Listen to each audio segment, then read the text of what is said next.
Good. Double check that. Good evening, everybody. Hello. How is everybody out there tonight? It's Thursday. It's a very cold Thursday, but it still is Thursday.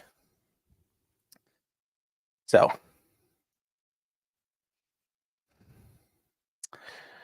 hope you guys are doing well. Welcome to the show. This is the weekly 9:30, the weekly Thursday show. If you guys are new, you watched from earlier today or earlier in the week. Yes, I am potentially criminal. My name's Sean Martin. I'm an attorney in the Cleveland area, and I focus on criminal defense work. But whatever else comes our way, we can talk about as well. I know some of you guys are talking about you'd like different kinds of merch out there, like "Hello, Patty," shirt with the. I'm working on that. I actually have a couple things I'm working on putting out there. Shirt with muted on the front and my logo on the back.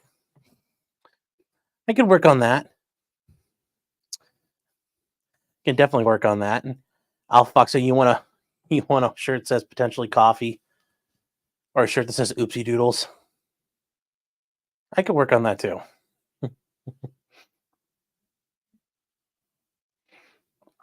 What is this? Pull my audio down to here. Apparently I'm coming in just a tad hot. Let me know if that's a problem.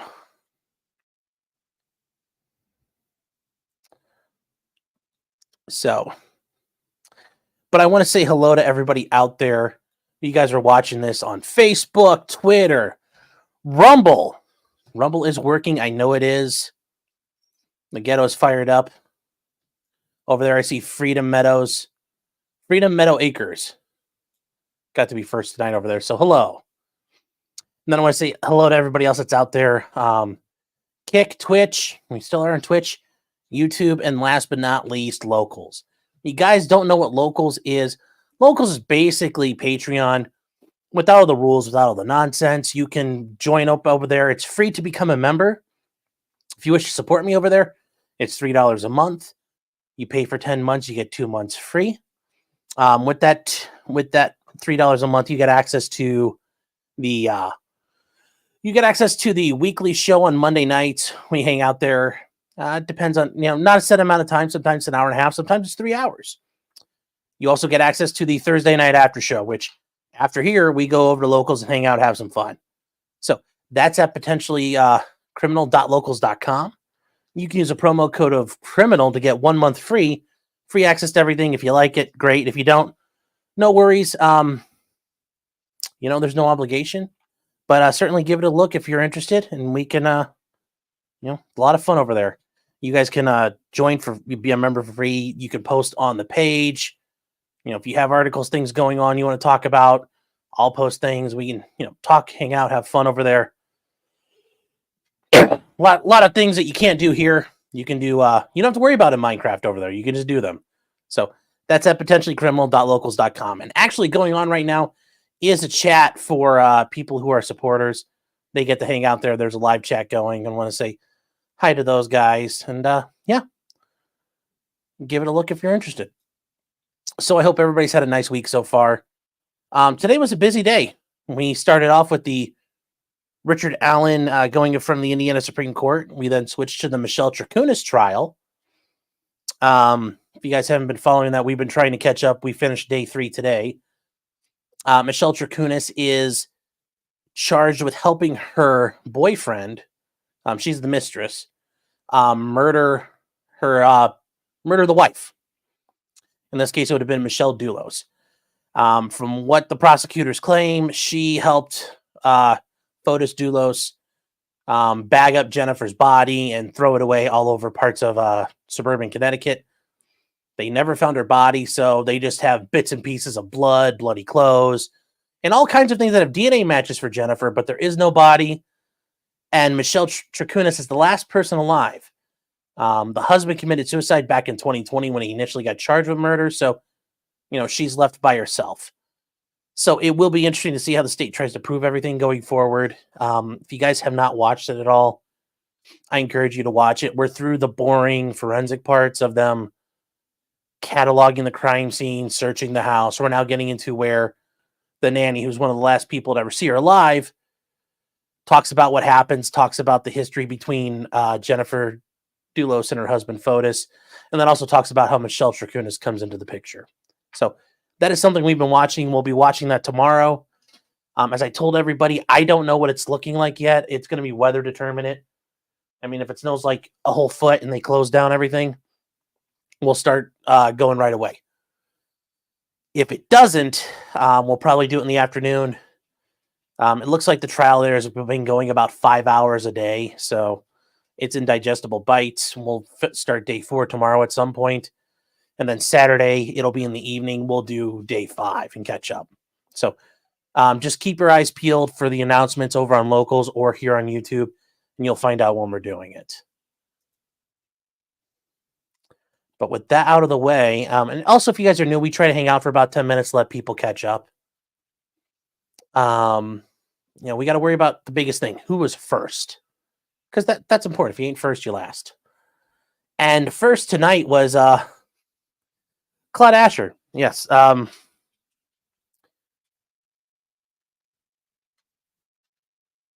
don't know. I'm gonna. I'll let it slide. Good enough. Good enough for government work. Good enough for who it's for. Insert whatever. You tried. You tried, honey. That's what matters. And then, yes, over in Rumble, it is Freedom Meadow Acres is first and straight. Very authoritative. It looks like we have over on Twitch. I don't know if anybody on Twitch has commented yet. I haven't seen. Let me see here.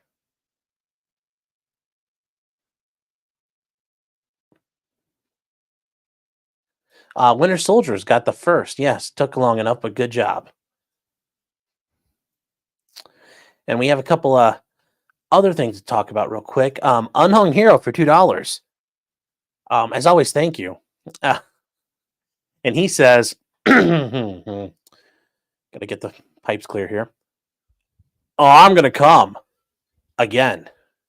This is multiple times he's done that today. So don't come. Don't come. Thank you very much. Oh, and then I did want to say this. Patty had a question of saying third. How far out before the stream starts do we get to call it? If you're the first one in, you're the first one in.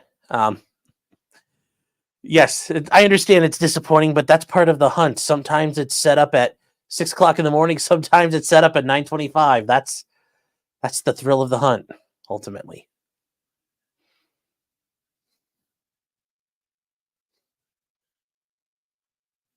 I still have the volume cranked up from earlier with Kurt. That's the problem here. You guys were wondering. Oh, I thought I just hit his volume high, not mine. Okay, well, my bad. Iman Rezu says, let's go stream 4. Yes, 4 stream today. Yeah, we did Richard Allen in the beginning, Michelle Troconis. And right as we ended that, we learned that there was an opinion released in the Richard Allen case. Yes, 3 hours after they'd heard it, they released an opinion. And now this one. It's been a busy day. That Snake says a real attorney, not on practicing big nose. Well, I'm glad you don't think I have a big nose.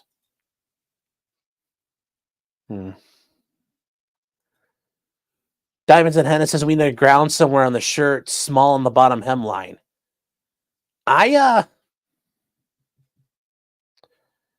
That's already set up, but I'll do a little bit of a better job cataloging what we have out there. I'll try to do that soon. Kia Patrick says Martin's truck rentals and fertilizer store. That would be you know what? I might stop doing YouTube for that. That sounds like a great store. That sounds like a great idea. Let's see, what else do we have here? Kitchen Knife Rescue. Good to see you. Thank you for being here. It says, how about a shirt that says talking with a thin blue line through it signifying don't talk to the cops? You know what? That's actually pretty clever. I think I'm going to steal that and try to work on that. Or if it had the word talk, or if it said like don't talk in big black letters, and then across it in blue line says to the cops. I like that. That's clever. I like that. That one's going in the memory bank. I'll work on that tonight after we're done here. Why is this?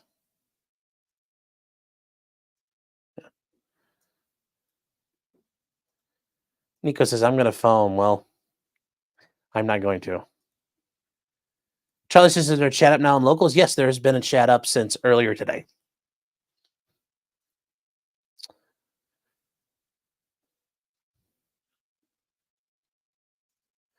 Clinical decision, yikes, says Michelle Troconis. No, Troconis. Troconis.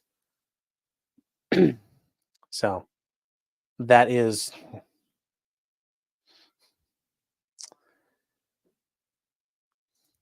Common Lawyer says, hey, Sean, just watch your video on the beneficial ownership information. Not like BOI, not boy. And you guys are thinking, oh, he did a video on femboys or catboys. No. Great summary. If the feds did a dragnet for this data, it would be unconstitutional. But make it a filing requirement, totally fine. Yes. And this is a video, guys, seriously, I mean this, watch it. The federal government has placed out there rules that you now have to comply with if you have an LLC or a corporate entity. You basically have to register the ownership information of it or who controls it with the Department of the Treasury. So that's not a joke. It's a real thing.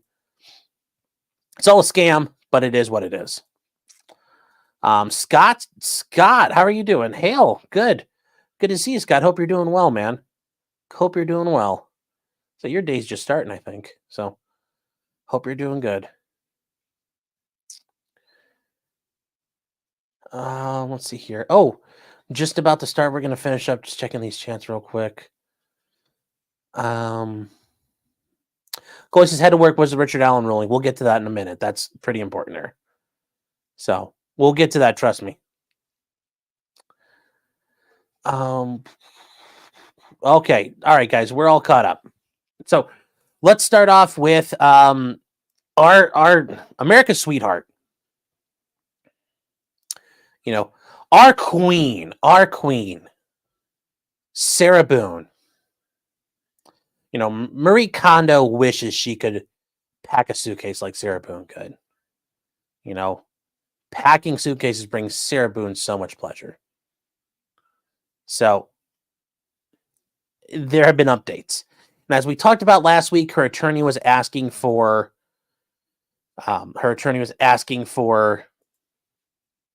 a expert. Well, now we have an update to things. And I guess we'll start here first. First and foremost, the defense granted a motion to continue. And the court said final continuance. It's interesting they're saying that because this guy's only asked for it once, but the trial is set for May 13th. So that is something to keep in mind. I'm going to try to block off my calendar so we're ready for that because I think it'll be a banger of a time, as the kids say. No cap as well. So what did her attorney file? Also, if you notice, there are no correspondences from Sarah. So things must be copacetic on the attorney-client front, which that's good from I really hope it's good for her. I mean, for us, though, as people watching from the stands, it's not good. But, hey, we got to deal with it. We got to deal with it. Justin Smith says, Sarah Booner can pack my suitcase. Oh. And David says, Sarah Boone, the natural enemy is Sam Brinton. Yeah, that would be... It's like they're superheroes. They chase each other down. So. No, she has not written any letters lately. Things must be going well. All's good on the home front. So she, through her attorney, they filed a granting continuance, and they cited the grounds for support. And this is, here for cause. This trial is set to be heard on January 29th. They had a pre-trial this week on Tuesday. Okay. Well, they need more time. Additional time is needed. Counsel is still going through extensive discovery. Yeah, there's tons of it. And seeking appointment of experts. Remember, they need this battered spouse expert, so they're not ready to go yet. But it is something they are trying to get going. They also point out this court gave them money to get a private investigator going, which, okay.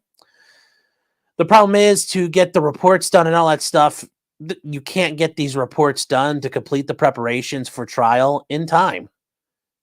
Because even if you got them done today, the state would be able to have their own time to look at them and have a chance to talk to their own experts. It just wouldn't work. So Sarah has waived her right to a speedy trial, so that also helps the court granting this. And they point out that the state's attorney, the prosecutor, has been notified, and they don't object. They're ready to go whenever. They'll take their time. So they've asked for that. They've got a continuance, so they're going till May. It is funny, though. You can tell this guy, this is a canned motion because true and correct copy of the foregoing was filed on the Florida e-filing portals on the 17th day of September 2021. Now, in all fairness, I do that all the time when you're recycling motions and you're using, copy and pasting out the names. Yeah, this happens. So that part happens all the time. Trust me, I've been there. So it will be interesting to see what happens to our girl. I do have a possible line on the luggage tag, so I think we're gonna be all set. So just get ready for that. Just get ready for that.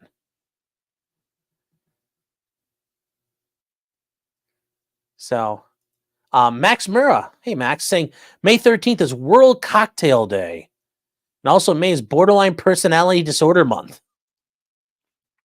Perfect. Sarah's gonna be great. That is awesome.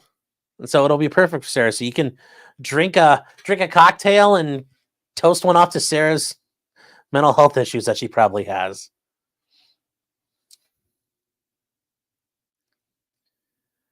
Reformed Convict is saying, I could fix all of these women, but not Sarah. She's just an evil thought. Oh, I think that just, you know what? That sounds like someone who's not willing to try hard enough. I think you could do it.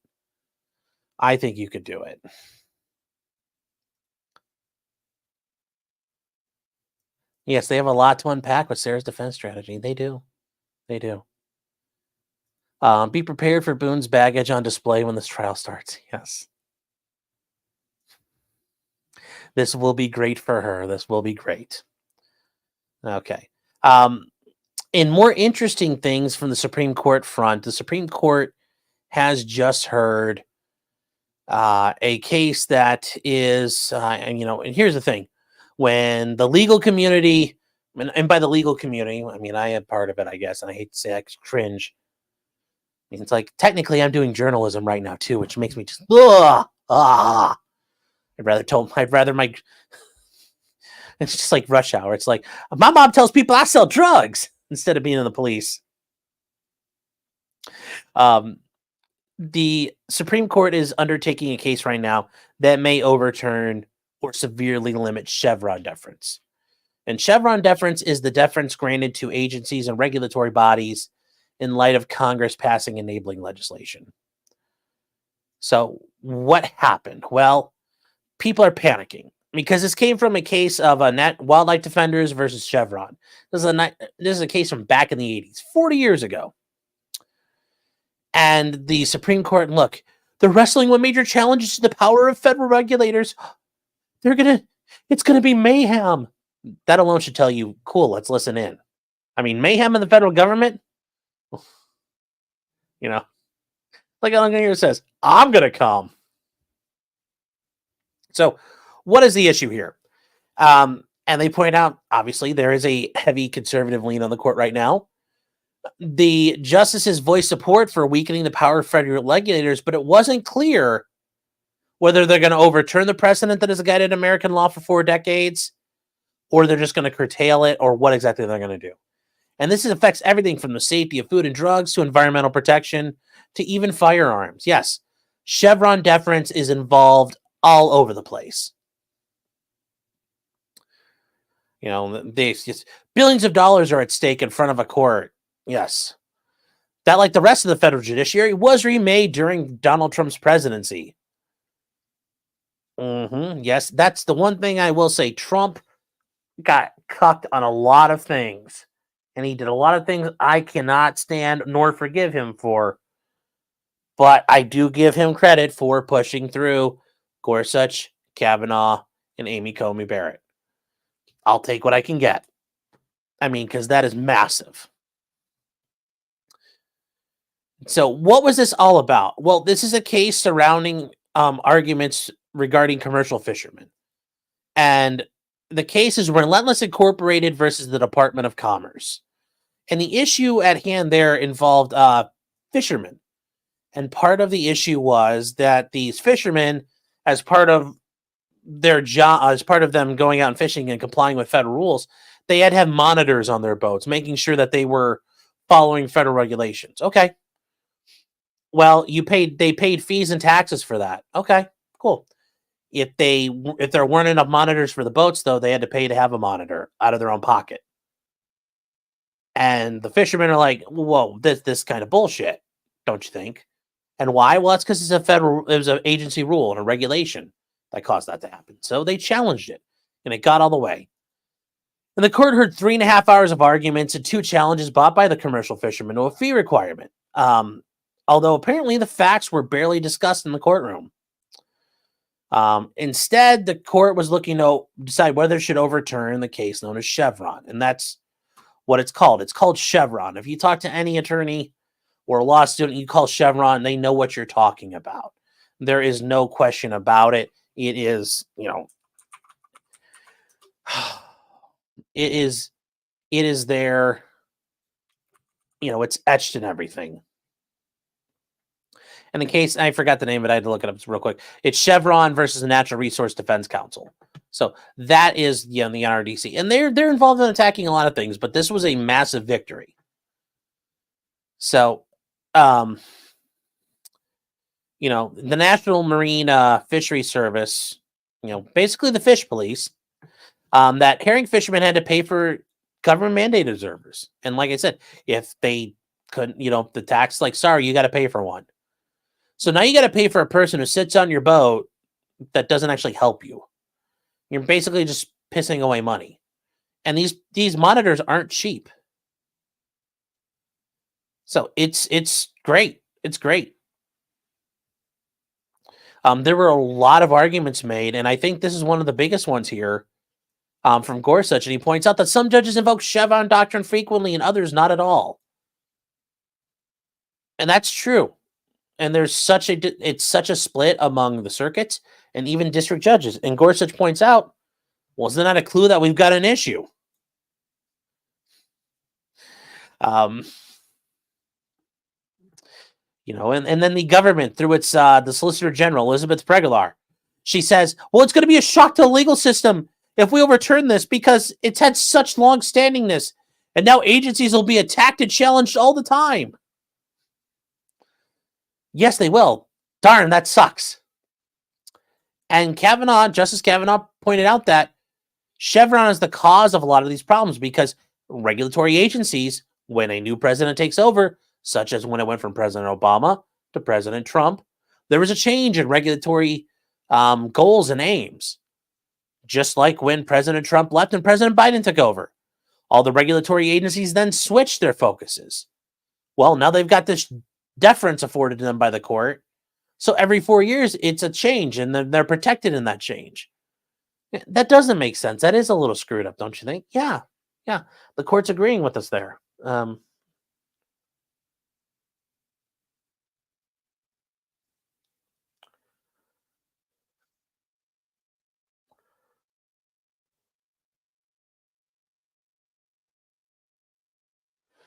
So, okay, read later. Okay, I will read later.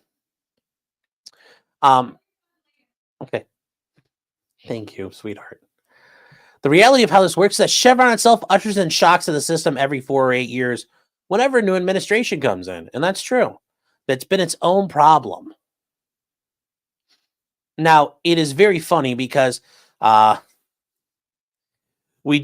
a comment from part of the oral arguments that were recorded, Justice Ketanji Brown Jackson. And this guy here, Keith Boykin, he's not You can tell he followed by like Alex Vindman and other people. Okay, cool. He says that Jackson spells out the legal chaos that will rise when right-wing Roberts Court overturns the 1984 Chevron doctrine, which 40 years has allowed federal agencies to make reasonable interpretations of undefined terms in federal statutes. This is absolutely hilarious to listen to, and I'm not. Listen to this woman. Listen to the claims she makes, because this will make you laugh, just a little bit at least. If I'm an agency and I'm trying to be responsible, how is this going to work as a practical matter? Is the agency going to go to court every time it gets one of these undefined terms in a statute and seek, a declaratory judgment as to the meaning of adequate and controlled and well-controlled investigations before it goes forward with its policy? No. All right, so the agency can come up with its own definition and implement it and then wait to be sued with respect to that. And every term undefined in a statute, we're going to have litigation about.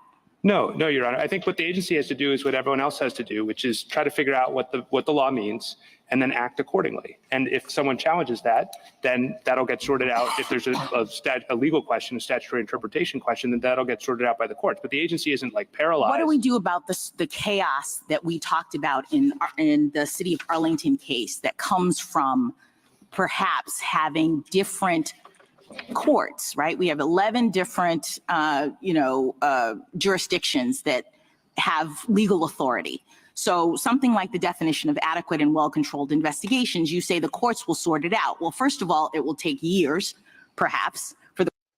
Oh, it'll take years. Oh, so sad. Poor government. Oh. The courts to sort it out. What is the agency supposed to be doing in the meantime? And I guess it can't enforce that rule. Oh no. Oh no. So sad. You're not really scaring me away from this, Justice Jackson. Different courts from all of these different jurisdictions could actually have a different view, as Justice Sotomayor pointed out, of what adequate and well-controlled investigations are supposed to do. So, oh, you mean like 11 different circuits, like when it comes to like firearms? Huh. Yeah. Oh no. We're already in this spot. There's a lot of regulations that get torn apart like this. So you're already kind of stating the obvious. She's not that bright. Means. So isn't it sort of impractical and chaotic to have a world in which every undefined term in a statute is subject to litigation if you're trying to govern? Well, I don't think it's impractical. I think that to the extent that Justice Kagan... I mean, I would argue that's Congress's job to define the terms then. I guess let's quit like shucking and jiving on our responsibilities of Congress. Let them do it.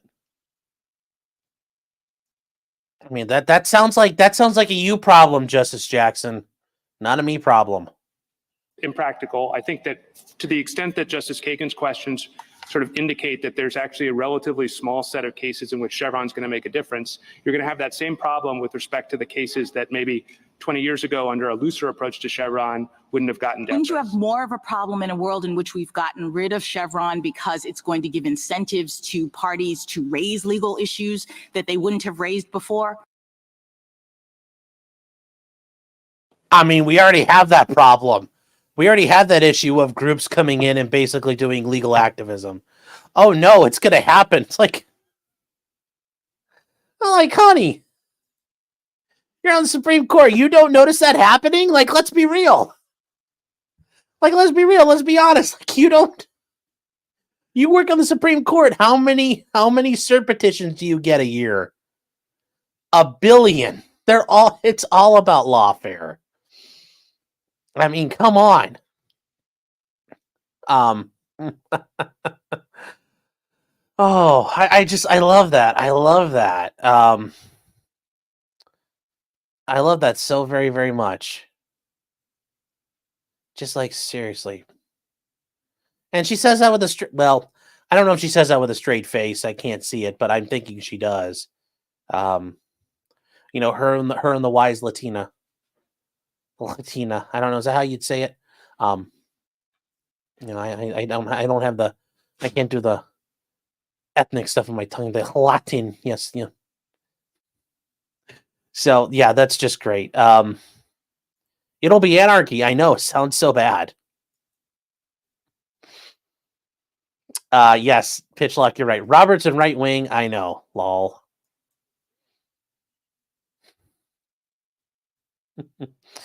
Oh, Muriel says, are they going to get rid of Chevron?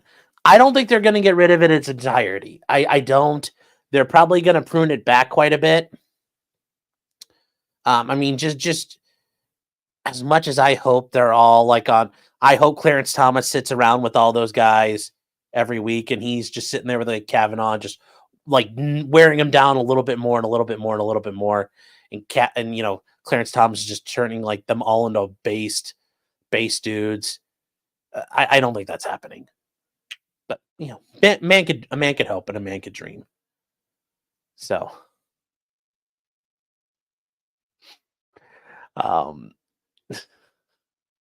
Minor Zircon for $2. Thank you. It says, what's worse, a lawyer journalist or a journalist lawyer? Yeah, no, it's yeah, that's the rough part there. You know, which is worse? Which is worse? Hold on once. Oh, jeez, I heard somebody outside. Somebody pulling a garbage can in, but I was wondering what the hell that noise was. Garrett Pace says he has a degree in literature. And Goalie 171. Yes, as far as destroying Chevron, I'm already for it. You don't have to keep trying to convince me. I know. You're already sold. Benjamin Lewis says, I prefer Shell because of Exxon deference. Ah, yes. But oh my gosh. Some of you guys. Also, real quick, I wanted to mention from the earlier stream we had, I didn't get a chance to read it in time. I missed it. It said from Downward Forward Punch. He said for $2, actual practicing lawyers don't mess around.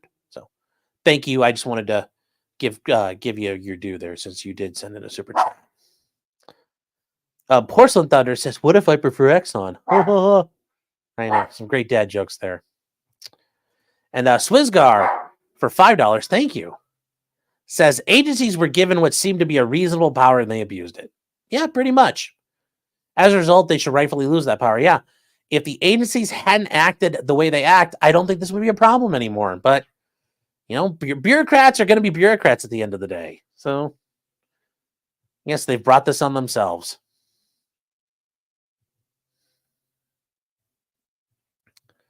So, no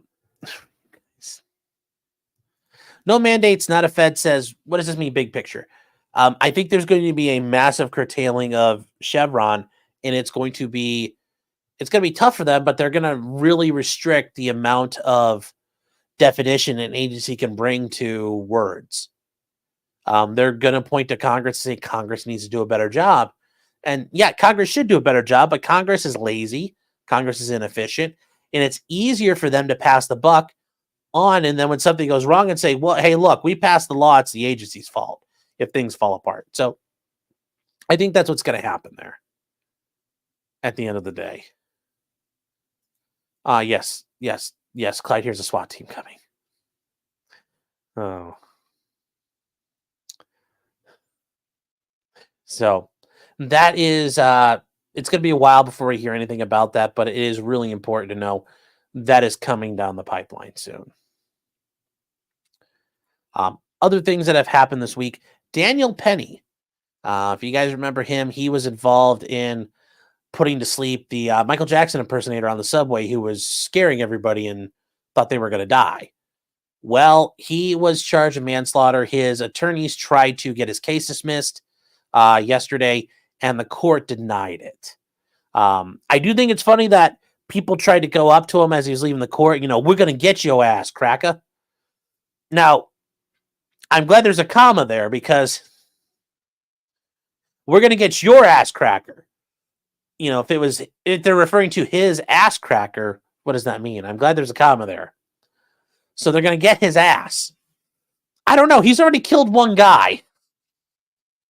He's already killed one person. What makes you think he can't kill another person? I mean, that's the part of this I never get when people try to threaten other people. Like, people threaten Kyle Rittenhouse. He's already killed 2 people and permanently crippled another. I mean, is that the guy you really want to take your chances with? I don't know. So, oh, there is some sound. We can... Actually, I didn't get to hear this yet, but we can watch us see what happens as he tries to leave. Because I do think they yell at him in this one. As he leaves, we can hear. Cracker,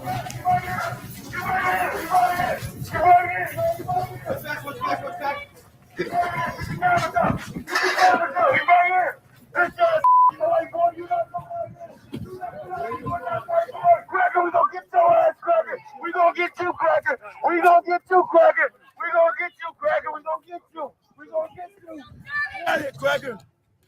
Daniel Penny, you're a murderer. You're a murderer. You're a murderer. Too bad he didn't slip and fall and crack his skull. That's all I got to say there for that guy. What the heck is going on here? You're killing me. You're killing me, news. There we go. Let's read the New York Post one because it's better, and I don't want to give the rest of them any money or views. So the judge denied his motion to dismiss the charges. What his attorney for the slain homeless man calls the family a big win. If he had such a big family and family cared about him, why was he homeless? Oh, because he's crazy. But we can't talk about that. So, they did try to crush the indictment because of alleged issues with the prosecutor's instructions to the grand jury and claims the medical examiner didn't establish that Daniel Penny's actions killed him. But the judge ruled the medical examiner's testimony and the death certificate, which said the former Michael Jackson impersonator. Remember, that's what his claim to fame is. He was a Michael Jackson impersonator on like TikTok or Vine. I guess like those are going to be the 2 things people remember you for. Something that's on TikTok and then you getting choked out for being a lunatic. Like, hey, that's, I guess. From compression of the neck was more than enough established that defendant's action caused the death of Neely. He also determined the grand jury presentation found had been properly done, which I don't know. There he is, though. Not the hero we need, but the hero we deserve. Getting out of his car. Yes, Jordan Neely getting choked. He didn't choke him while they were sitting there in a eating food, but yes, he. My God, why'd they have to use this picture? Why'd they have to use this picture? Oh my God, come on. So Penny's a former Marine and infantry squad leader who has been indicted for manslaughter. For the caught on camera, which I don't think he did anything wrong. All the people on that train car said they were scared. We talked about it back when it happened. So I don't think he should be forced to defend himself in court, but hey, it sounds like he's going to have to. It sounds like he'll rack up another dub. He got a dub on Jordan Neely. He'll get another one on Jordan. He'll be 2-0 against Jordan Neely. But yes, that guy's screaming about how he's going to get his ass. He's going to get that butt, I guess. But I'm sure. I don't know how he means it. Is he going to go grab Daniel Penny's butt and spit in it, or what's he going to do? I don't know. There's a murderer in this car. Like, he choked out a New Yorker. Okay, well. And there they are, just it's party in the USA. Surprised that's not like an album cover yet at some point. But anyways, there he goes. He's getting escorted in the court, and they walk out.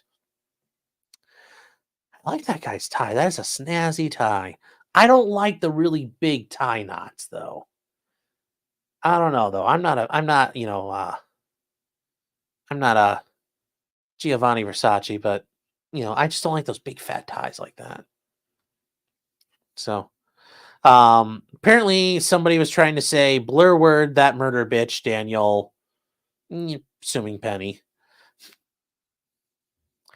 And they point out that even though they lost, yes, at this stage, all you have to show is at least a probable cause standard. So it's a very low bar. And I agree. We are very confident a jury will acquit him, and I think they will too. I think ultimately he's going to get acquitted. So, is this a big win? No, it's not.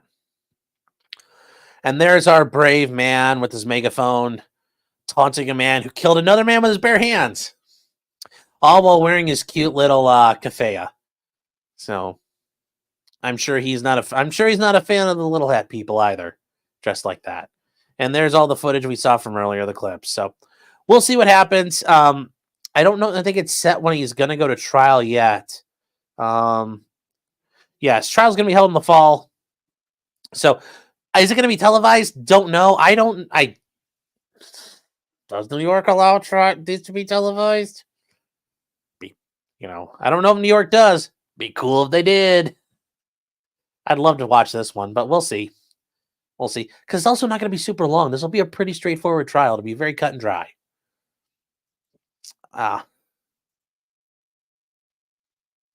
Zaven says, was he holding an ISIS flag? No, he was holding some kind of other flag there. So, D. Dyla says, I prefer Hugo Boss myself. Fancy, man. They make snazzy dress uniforms going all the way back to the 30s and 40s. Garrett says, wear a bow tie. I'm okay, so even when I haven't been fat, I got a big head. The bow tie thing does not work for me. I've tried a bow tie before. So,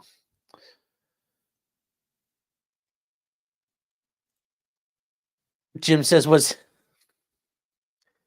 when Jordan Neely was impersonating Michael Jackson, was it the singing and dancing or the child molestation? Was the singing and dancing?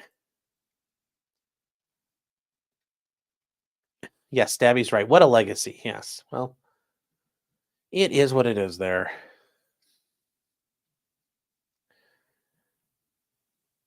Swazar says, free Daniel Penny. Well, technically he is free right now. So he's out on bond. So he's all right. And I saw this, I forgot to say this earlier. Mark Baraniuk says, keep your stick on the ice, bud. Yep, always keep your stick on the ice. So we will see what happens to him there. And then people sent this to me and asked me if I talk about it. I will, but this one's more of a, I guess this is what you're gonna get forever. And out of this one. So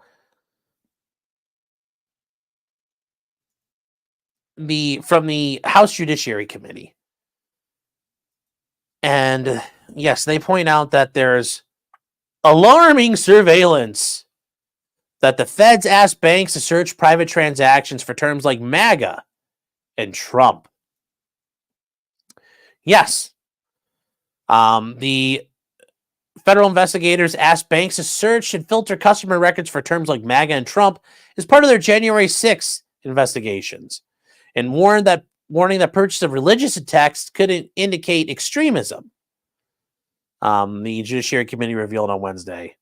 Yeah. They also learned the committee obtained documents that they had to query transactions with words like Dick's Sporting Goods, which is funny because Dick's Sporting Goods banned the sale of semi-automatic rifles, and most people have boycotted them for that. But yes, Cabela's, Bass Pro Shops, and more.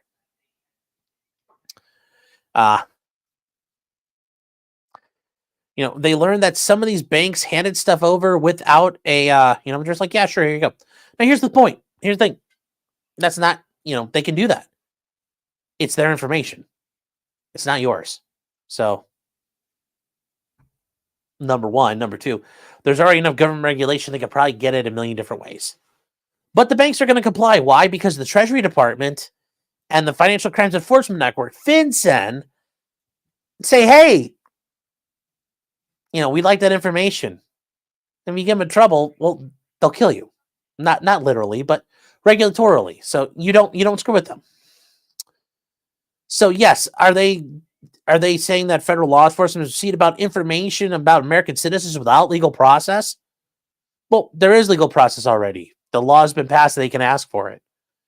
And number two, even if there wasn't a law in the book allowing this, the banks have the right. That information is theirs to do it as they please. You don't have privacy in that information. So, yes, is it alarming? Yes. Is it bullshit? Yes. But, this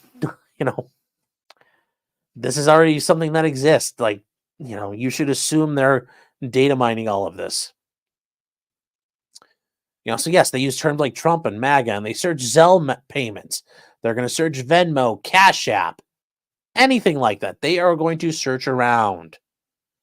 So yeah, they can be mad at that. And yes, is it wrong? Sure. But I don't know what you guys, it's like kind of one of those deals where it's like, well, yeah, Jim Jordan, well, what are we going to do about it? How about you guys pass some fucking laws? Well, he's going to be like, whoa, let's not get too carried away here. That's what's going to happen with the Judiciary Committee. You're like, well, why don't we work on this? Well, they're going to be like, well, come on, what are we supposed to do here? You're like, how about just help us out? Bank of America said it followed all applicable laws in its interactions with the government. And it's true. Yeah. So they're like, look, we didn't do anything illegal. So they are allowed to do this with your information. Now, this is where if you're like, we're like, oh, well, we're going to push for privacy. Well, let's get some real privacy going. But as of right now, none of that's illegal. So I don't know. I don't know what we're looking for. Maybe in the future there'll be some changes. But for now, yeah, the FBI is doing some sketchy shit. Like, that's what they do. That's what they do.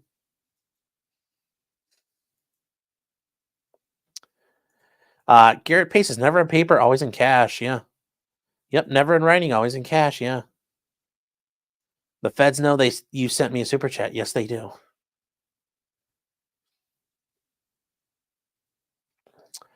Elegant News for 199 says surprise January 6th did not go to the NSA. Well, first, thank you for the super chat. I appreciate the support. But yes, here's the funny thing. Like, it's already been there. Like, you don't think they're sniffing around? I mean, they get caught all the time. And they keep doing it. Why? Because none of them ever go to prison for it. If, the head of the NSA got sent to prison for all this, or when they were doing what they called love intelligence gathering, where they were using NSA tools to stalk women, like it's stalking their lives to find information out about them. Yeah, none of those guys went to prison. Like, if anybody actually goes to prison, you know what happens? All this shit stops. But because no one goes to prison, no one's held accountable. Just saying, that's the problem. That's the problem. So, like, oh, I'm so glad it's like everybody's been involved. Sit there and act like those 17 intelligence agencies haven't been involved, or that the government isn't doing things like this. Oh yeah, they are. They are. So just yeah. Stacey, I closed all accounts with Bank of America because of, well, I mean, here's the thing. Bank of America's got a crappy record, but all the other banks suck too. You got like Huntington, PNC, whatever it is. They're all going to do this. You're not going to find Based, the first bank of Based. Then, that's never going to happen. Much as I'd like to tell you will, you're not going to. And yes, this is 100% true. Elegant News again for 199 says, privacy is the illusion that they sell you. Yes, it is. It's all an illusion.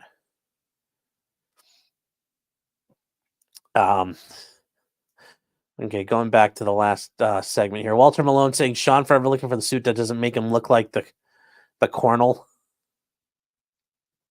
You mean the Colonel? Yeah. I'm looking for a doesn't mean like a boat sale. Dick Insider says, how's your fedora collection? Milady. It's the most premium of fedora collections. Thank you, sir. Do you even know the difference between a fedora and a trilby? You casual? I don't think so.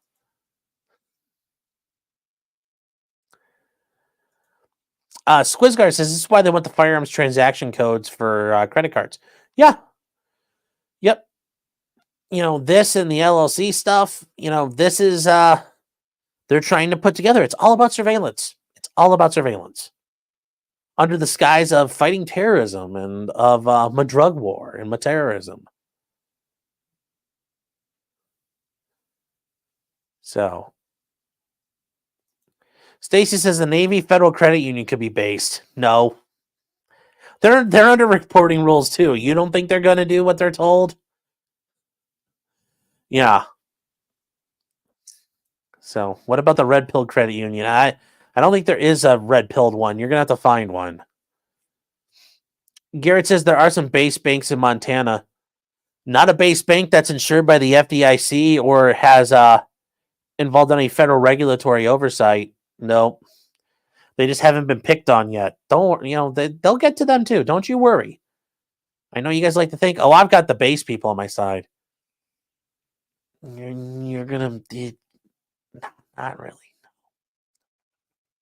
No.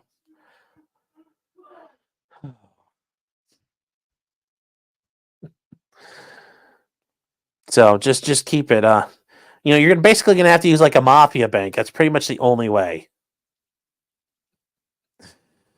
Oh. So, Kimbo says, how do I tell the feds I have 6 LLCs in my dead cat's name? Oh, that one's going to be a little awkward. I'm sure they're not going to believe you. Oh. So, yeah, just, yeah. Pokey is right. My bank is under my pillow. That's about it. That's about it. But that's got its own dangers, so. Now, moving on, we're going to get to, I think, kind of the highlight of the night so far. And it is Richard Allen. You guys remember Richard Allen? He's been involved in the Delphi murders. He's accused of murdering the 2 girls out in Delphi, Indiana. There was a lot ongoing in his case. As we talked about, the judge in the case, Judge Gull, removing his 2 attorneys, doing it rather heavy-handedly, rather unprofessionally, and without really any record to document it. Well, we do know that after a while, Richard Allen got a hold of attorneys through the public defender's office. They all rallied together and they filed motions to get things changed. Well, that went to the Supreme Court of Indiana. The briefs were filed, and the Supreme Court of Indiana said, let's have an oral argument about it. And they did today. They had it this morning at 11 a.m. You guys go back. We did talk about it. We did watch it. And the court said they were going to take it under advisement. Well, they didn't take very long because they came back very, very quickly with a ruling. And that ruling was very interesting. So the long and the short of it is they did produce it, and their ruling so far is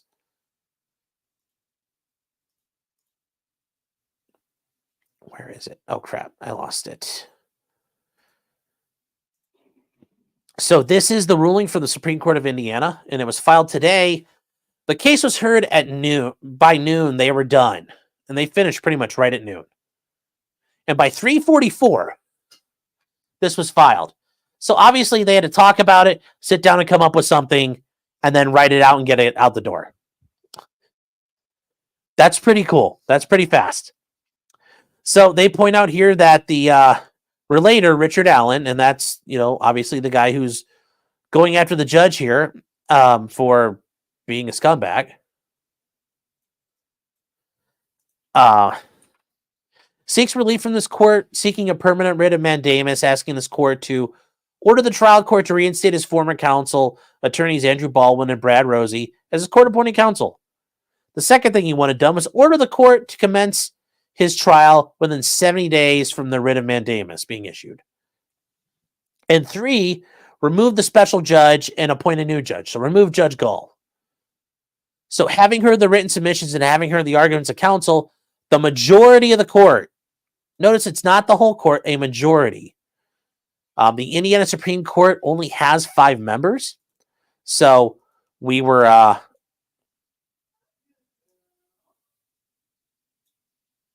that means it's a 4-1. We're 3-2. It wasn't unanimous, but they grant the petition for his request to reinstate attorneys Baldwin and Rosie as court-appointed counsel.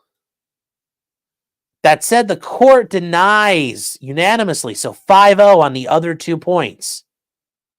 The other relief sought, meaning I want to trial within 70 days and I want you to remove the judge. They said, we're not doing that.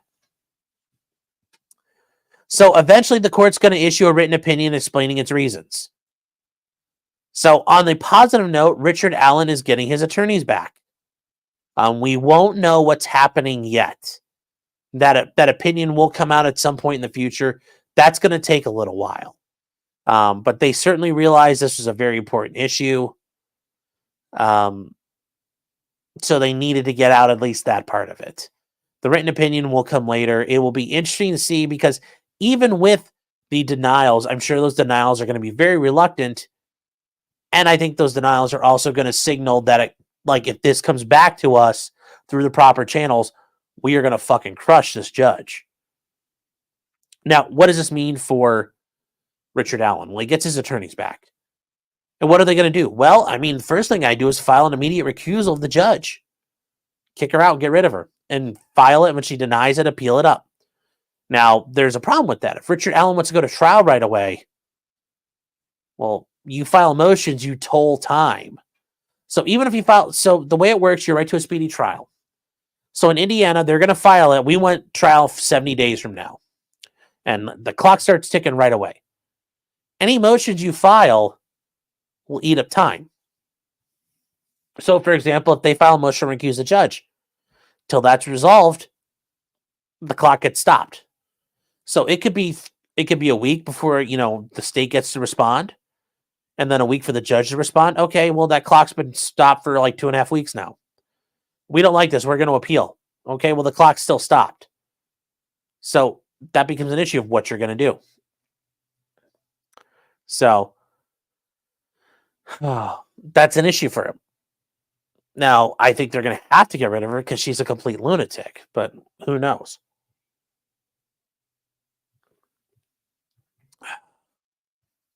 I have a feeling it's going to be a very scathing opinion because the judges seem very mystified that this thing even got to them. Why did this happen? And they pointed out a couple of times, this entire mess happened because of the trial court didn't do its job right. Now, the other thing I think that could happen, very, very kind of iffy, but it wouldn't surprise me the judge tries to do it. Okay, fine, I'll have your hearing. We'll do it the right way. You're still kicked out. And she tries to kick him out again. I can see her doing that. Judge Gold does not strike me as the brightest person in the world. So, well, Luke's saying go speedy trial first, get the clock ticking. Remember, when you file those motions, you then pause the clock. So any motions you file that is positive, you have to do that. Now, you might file a motion for jury instructions. That generally won't pause the clock because that's done in the lead up to trial. But these motions to recuse and motions for the Franks hearings, those are all going to pause the clock. So you've got a balancing test there. That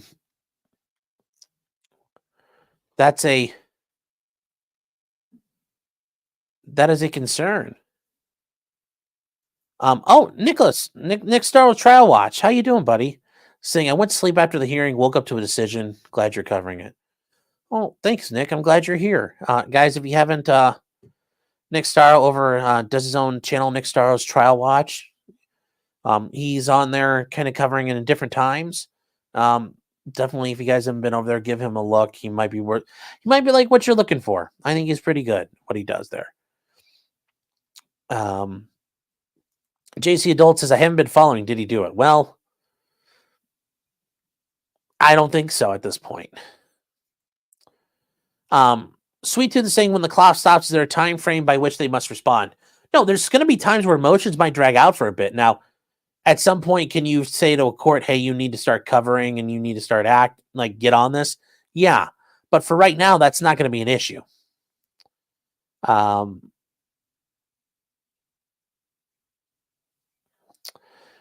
And then actually, this is actually perfect. T-Rex Trucking More for $9.99. Thank you. Saying, hey, I Leighton Gay. Are you going to talk about the goings on in Texas for the national border, kicking the feds out to secure the border? We'll talk about that briefly. We'll talk about that briefly at the end.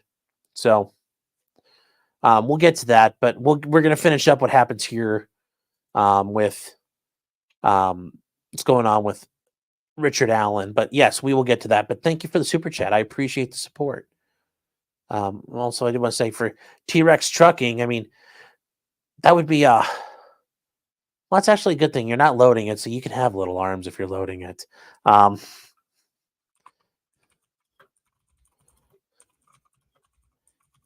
So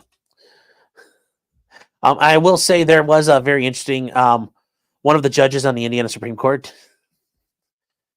Just leave that there for a second.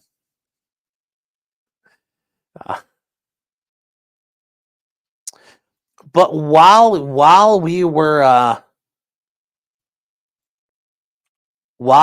gone dealing with this, the state of Indiana in Richard Allen's case was being nefarious.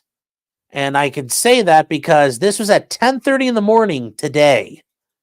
Remember, Richard Allen had his hearing, his oral arguments were at 11. So this same, right when this is all going down, the state of Indiana, the prosecutor's office, they made a motion to lead to amend the charging information. So they point out that initially he was charged with 2 counts of murder for each girl. He murdered each girl, so okay, they're charging him for it. In addition to that, they want the charging information and the probable cause to reflect the charge of murder known as felony murder.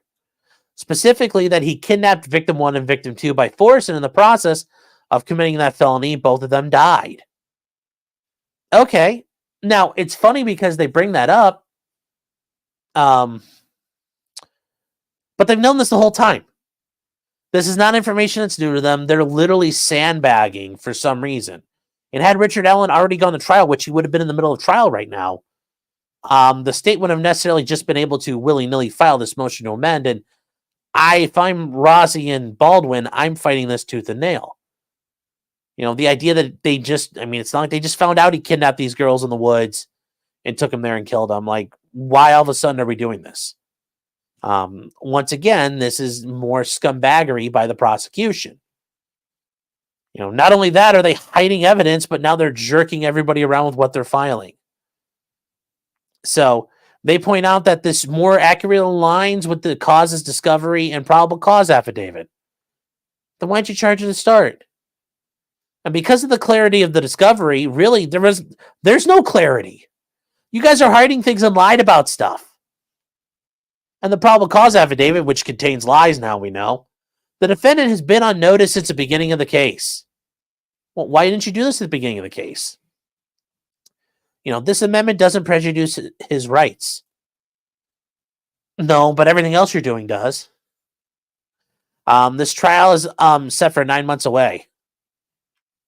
Are you sure about that? Because I have a feeling it's not gonna be.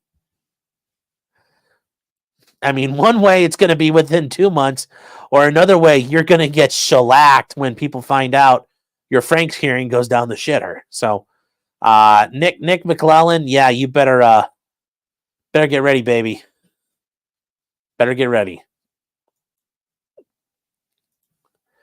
In addition to that, filed this week was the attorneys he got the kind of like his stepdaddy attorneys, the attorneys that got appointed after the other two got fired. Robert Screamin and William Labrato went to go see him at the prison he was at. And they found out, like, oh my God, all this Odinist stuff is true. You know, all these bucktooth hillbilly losers, like, I worship the pagan god Odin. I'm a true Norse warrior. And I just want to ask them, it's like, do you know where the fuck Norway is on a map, bro? Do you know who Harald Hardrada is? You know, I'm sure these guys, like, I'm a Norse pagan. I'm sure that came about right after the time you watched either Thor or an episode of Vikings. I'm sure this didn't just, it's my family tradition to worship the old gods and the old ways. So what did we learn? Well, Richard Allen is kept in pretty shitty conditions. He's not allowed to interact with his counsel. When they were locked, they were put in a room with him. The doors were cracked, and the guards stood right outside the doors. The other time they were allowed to talk to him, he basically sat in a Hannibal Lecter cage, and they couldn't get within 10 feet of him. So, yeah, I'm sure they're treating him well in the jail. From there, though, they did some investigation, and they found out that one of the guys in charge of him, a sergeant at the prison, which we're gonna do this here because it's true. This guy right here, they talk about a Sergeant Randy Jones. His face, yes, a prison guard with a face tattoo of Odin's spear under his right eye. Like a face tattoo, yeah. Now, I'm sure when I've said these are like bucktooth hillbillies, you probably have an idea what they look like. And as David from Making Law Simple would agree, when I showed this picture, yeah, that's pretty much what you guys are thinking this guy looks like. So here we go. Yeah, this is that guy. I mean, look at him. A true pagan warrior. I'm sure he's down with the clowns. I'm sure he's ready to brawl.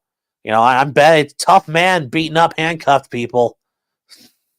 You know, I have the power of Odin and anime at my side. I'm sure he does. I'm sure he does. When it doesn't look like he's selling fucking methamphetamine, because, I mean, does that look like a guy who's not selling methamphetamine? I mean, also, that doesn't look like a guy who runs around looking for how tall Kyle is, does he? I mean, he runs around asking people if they've seen Kyle. But yeah, look at that. He's got his own. Oh, that's so scary. So scary, bro. And he's got his Facebook picture. He's got getting his swole on. I'm sure he does steroids. And you know what? I'm going to say, because this is all fucking cringe. I mean, are you fucking 12? Odin wanted me to tattoo my face. Okay. And he's wearing a little Odin hammer here on his, you know, he's just wants you to know how he's an edgy boy. The edgiest of boys. And you find out what that little hammer means. And I'm not joking. The hammer necklace worn by Sergeant Jones was inscribed to the letters BRSRCR, which is an acronym for Berserker. A Berserker is a type of Nordic battle axe, yeah, but it's more commonly known to describe warriors fighting for Odin. And those guys were absolute lunatics. Berserkers would be out in front, and that's where the term going berserk comes from. And a lot of times people think they used people who were mentally deranged or retarded, which, I mean, looking at this guy, it's like, you know, brother. I'm sure all the retarded berserkers throughout history looking at him, brother, we have found you. Also, does it look like this guy's wearing a nose ring? Like, come on. That just makes it even worse. But yeah, that is what's going on there. So this whole Odin thing, it's cringe. It's cringe and a half. I mean, this is like the state of California is going to say this may cause cancer because this is how bad this is. This is just awful waffle. Yeah, just look at this guy. Just douche canoe.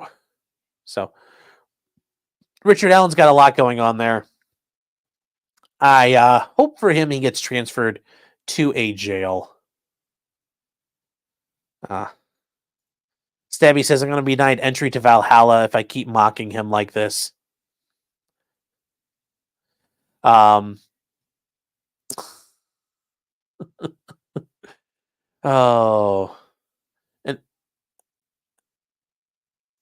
J-Rock says, yes, Google Sean Strickland, Canadian reporter. Oh, yeah, we'll get to him. He's going to be the ending piece. It's great. Das Boot. Technically that, yes, the boot. That's not what.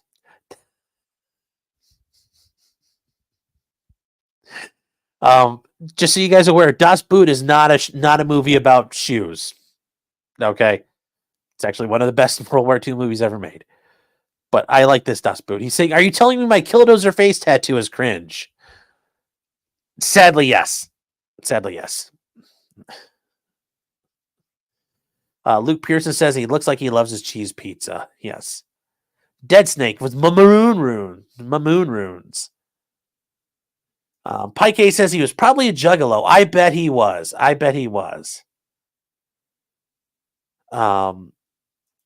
A reformed convict says, hey, Sean, leave us hillbillies out of it. You know what? Believe it or not, I grew up out in the boonies. I consider myself a hillbilly too. So IR1, I'm allowed to use that word. Don't punch down on my people. We can't help. We are ignorant. We don't get educated properly. And Bucktooth, you bigot. I'm hurt, sir. Well, that's a lot of words, you know.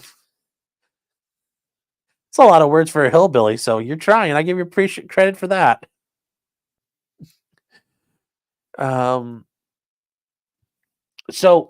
Quicks, this is actually interesting.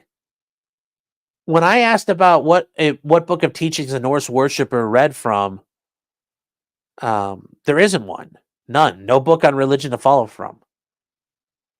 So, interesting there. So, let me see here. What do you guys... Okay, let me... Yeah, Furby Sayers Justice. Oh. Legal Vices saying, how you doing, Jeff? Good to see you, man. If you guys haven't ever given Jeff a look over at Legal Vices here on YouTube, definitely give him a check out there. Let's see here. Oh, well, crap, I missed where I was at. I hate this sometimes with StreamYard. Moves around too much.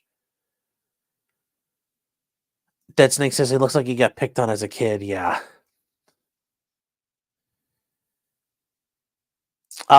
Nick Staro's Trial Watch. Thanks, Nick, for being here. Appreciate it. You hanging out. For 50 Swedish kroner. Yes, the king himself. His kroner. Says this diaper Nazi kind of looks like the sketch of The Suspect, but so does 50% of the adult men in Indiana. Yeah. Stabby says, calm down, Sean. He's going to call down Loki to cast a curse upon you. Well, yeah, that's all right. I'll take my chances with St. Patrick and the boys. You know, they'll show up. Those are the boys in the hood I roll with.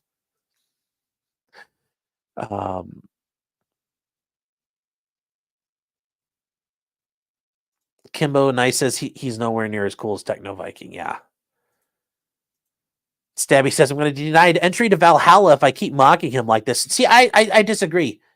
If I bully him on the field of the internet, the Valkyries will recognize me for my bravery and escort me into Valhalla as I'm victorious. So, that's a shame. It's good to see you again. You've been around all day. Thank you for breaking the news that there was a decision as we finished up the Michelle Troconis trial today. Said, been talking with my murder qualified friend. That doesn't mean the person's qualified to commit murder, because technically we all could commit murder. Somebody who's dealing a murder case is what she means as an attorney. About this for an hour. There's no more death penalty eligibility than it already was. And that's something I was actually concerned about. Because technically with felony murder in a lot of states, that's a death penalty eligible offense. In Ohio it is, and in most places you get the death penalty technically. So Stephen Cooper said, shout out to Cali Proposition 65. Yeah.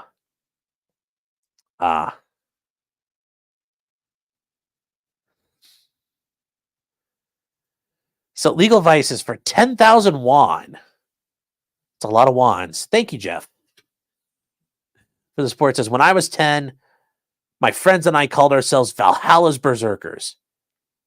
It was so fucking rad. Oh, to be 10 again. Sounds like fun. Thank you. Thank you, Jeff.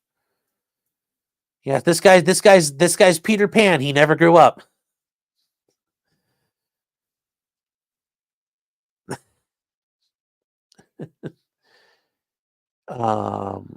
Berensky says, whoop whoop, family. Oh. Alpha Fox saying, unless you've accidentally taken a swig out of a spitball thinking it was soda, you're in a hillbilly. Done that more than once. So, yeah.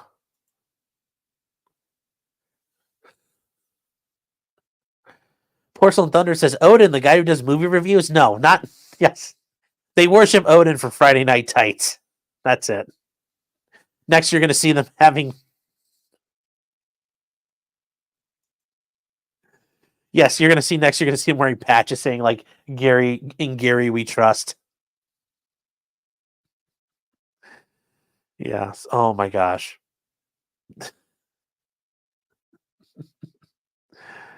Oh, legal vices. What about drinking out of the neighbor's garden hose? That's normal. I mean, that's not a big deal. Do that all the time. I'll still do that. Hose water's the best water. This who we are says there's 10,000 wands at the border. Yes, there are. Yes, there are.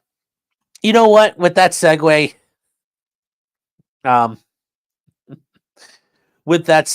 we will. I was going to save this, but we'll just get to it now. Down on the border, south of Mexico way. To quote the great Tony Soprano. Texas has erected a new border barrier and also has had the National Guard block the Border Patrol from entering areas where Texas state land touches the border. So what is going on there? Well, basically the Texas National Guard has been mobilized by the governor, and they're blocking land where in a couple places in Texas, in Tejas, if you speak Spanish lingo, the Rio Grande touches that land, and therefore the Border Patrol can't get in. Well, what does that do? Well, apparently it caused some heckin' people who were trying to swim across a frozen river in the middle of January to die. Which, shocker, even in Tejas is very, very cold. So it is funny, though, that they are screaming and crying about the fact they can't access 2.5 miles of the border in a boat ramp.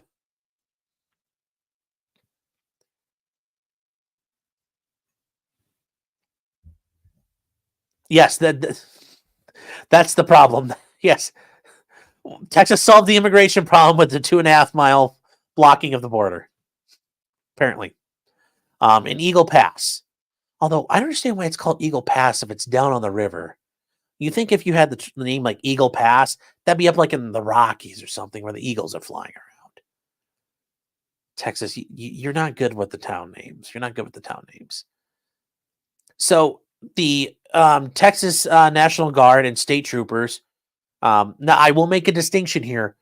The Texas National Guard and the state troopers refer to the Texas Department of Public Safety, like they're highway patrolmen. There is another group in Texas called the Texas State Guard. They are kind of like a bunch of unorganized yahoos. So You don't trust me. You wouldn't want them to be involved. They probably would cause more problems than help anybody. But it's the National Guard and the state troopers have blocked Border Patrol agents from getting on ground that's state owned. And how are they doing it? They're literally just blocking them from going in, saying, you can't get in here. So the Department of Justice has said that this escalating clash is going on the border, and it's the federal government's job to handle immigration issues. So the National Guard took full control of the 47-acre Shelby Park. Yeah, that's it. It's 47 acres. They erected concertina wire and fencing at the park to close off access. The park is closed indefinitely. And this is to prevent the unchecked immigration into Texas. Because, yes, the Border Patrol's not stopping anyone. They are literally helping them and releasing them. Homeland Secretary Mayorkas basically admitted, yeah, we're not really detaining anybody. We're just cutting everyone loose as soon as we catch them. And letting them into the country with at some point in the next 7 years, you'll have a deportation hearing. And they never show up and they never get caught. So the state officers and guard members have also denied the Border Patrol agents entry to a park where they routinely use a boat ramp. Yeah, oh no. They can't use the boat ramp there. They're going to have to go somewhere else. It's not like there's other boat ramps. I'm sure there's other ones. So,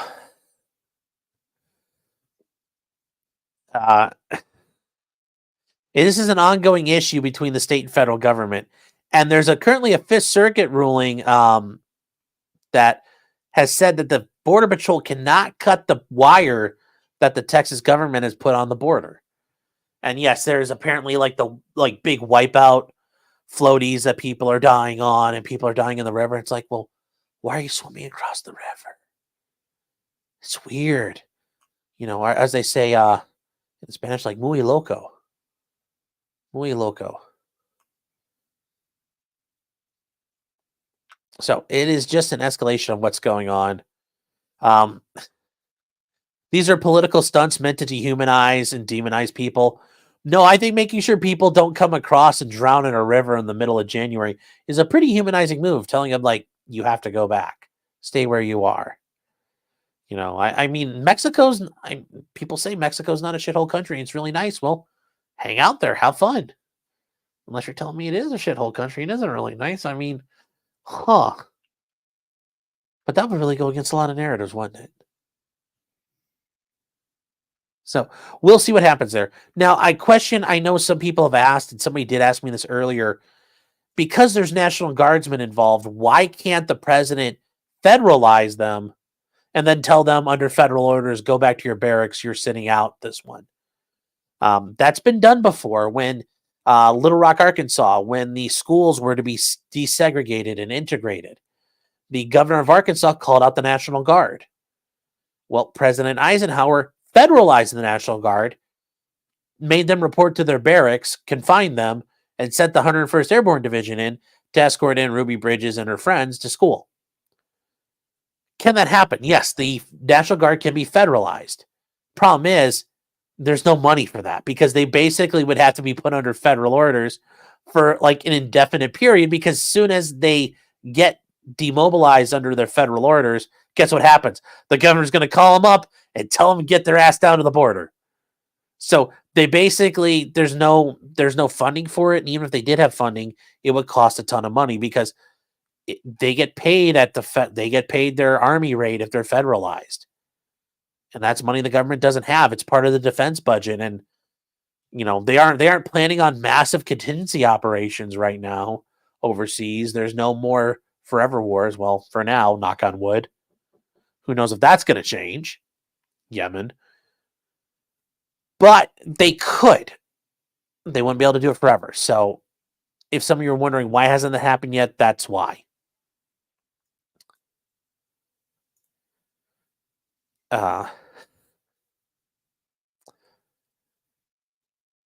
Tilly says Sean needs the merch. I'll work on it. I got some merch coming up. You guys will be seeing. Next week, you'll be very impressed. DK Cripple says I did that up in Canada. It's normal. Tilly says TX is erect. Yes, it is. I did say erected, yes. Toasted Foolery says, how's the F-35 going? We worked on it last week. We might work on it this weekend. I don't know yet. Yes, J-Rock says, oh no, the poor feds. Yeah, I know. It's so sad. So sad.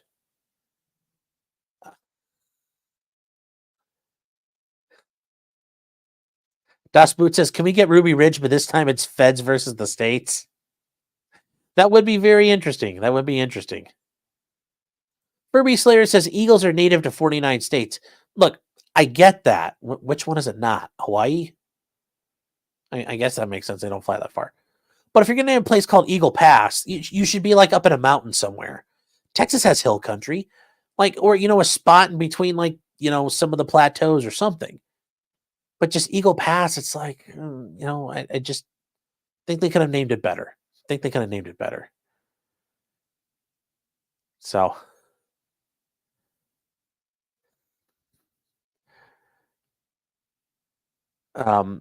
Kimbo says 47 acres and a mule. Yeah. Oh my gosh.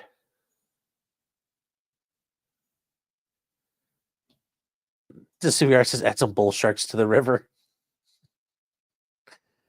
That would be tough. That would be rough. Alpha Fox says Ethan Ralph enjoys Mexico. You're right. I got owned. Yep.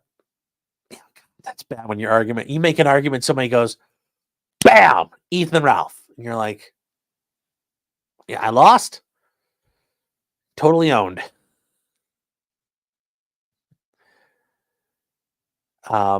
Quick says, and it would have to be the entire guard. Not true, because parts of the guard can get mobilized at different times and federalized. Like, not the entire, like when National Guard units go on rotations as part of like NATO training exercises and things like that, which are common and have been going on for decades now. Not all of it gets mobilized.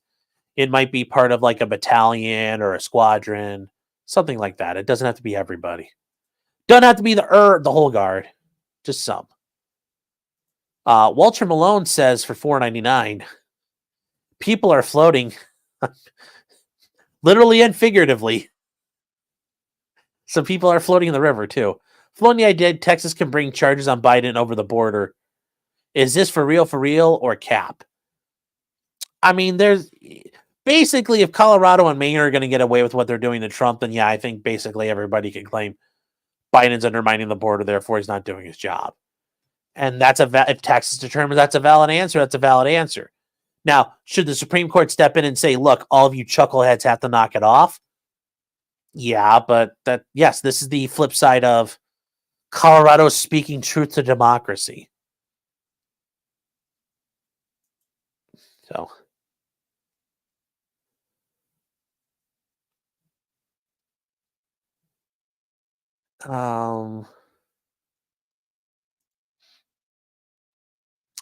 Quicks, this is a legitimate question. Okay. Saying if the federal government derives its power from the state, or the other way around, could the president make that a federal park, or is that congressional? Well, the federal government derives its power from the, it's federalism.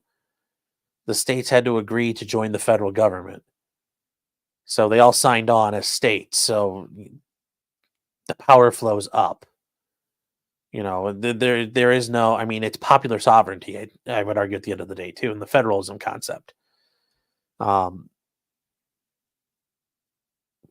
could the president make that a federal park? Well, he can't just decree land, because then it becomes a takings issue.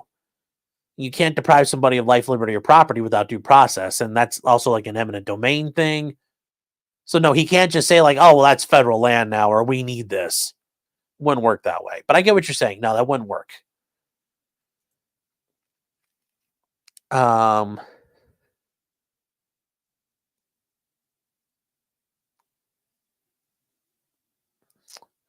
Amateur Iconoclast says, isn't the chieftain, Nicholas Moran, if you guys aren't aware, he's an armor officer that does a lot of videos about the tanks out there. Is he in the Texas National Guard? think he's active duty. I don't know. But yes, he's in Tejas. So I'm not sure. Garrett Pace says parks need congressional approval. I mean, technically, if the government had money, the Department of the Interior could approach the Eagle Pass and say, like, we'd like to buy your park and make it federal land. But they can't just go, boop, it's ours now. They could do that to people like me and you because we'd have trouble fighting them. But to the state of Texas, they wouldn't do that. So, but yeah, that is interesting there. Now, where are we going to go from here? Where are we? Oh, we're an hour and 30 minutes. All right, we got time for this. Scott Peterson. If you guys don't remember Scott Peterson, this is one of the OG popular trials in American history. He killed his wife and unborn child. Killed his wife, Lacey Peterson, back in 2004. Allegedly. Well, maybe not. The Innocence Project is taking up his cause. No, I don't want to watch you. So the California Innocence Project has taken up his case. So they are trying to get new evidence from the original trial. They believe that there's evidence out there that proves his innocence. So Lacey Peterson disappeared on Christmas Eve 2002, and her body was found in April of 2003. She was 8 months pregnant. Scott Peterson was arrested and charged of first-degree murder, and he was convicted in 2004 and sentenced to death in 2005. Now, some of you are thinking, wait, that's California. Yes. Well, back in 2004, that was a little different. Remember, that was 20 years ago in California. God, I'm old. That was 20 years ago. Things have changed since then. He was later sentenced to life in prison without parole. So right now he's doing LWOP. He ain't ever getting out. He's doing, as they say, he's doing all day and all night out back. He is not supposed to be getting out.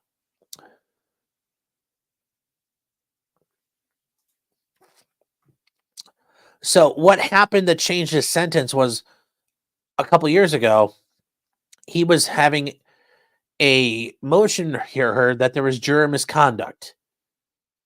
And that changed a lot of things for him. So that issue was not, obviously, he didn't get a new trial.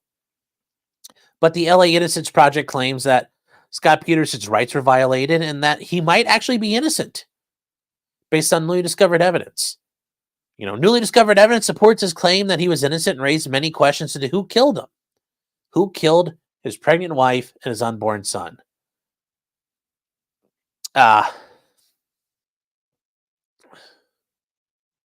So what are they looking for? Well, there's evidence of a burglary across the street from their house in Modesto and Stanislaus County, which that's such a weird name for a place out in California. Because that's not exactly Espanol, but that she had a missing watch and there was a van fire in 2002. They think there were several documents containing witness interviews that weren't made available at the time.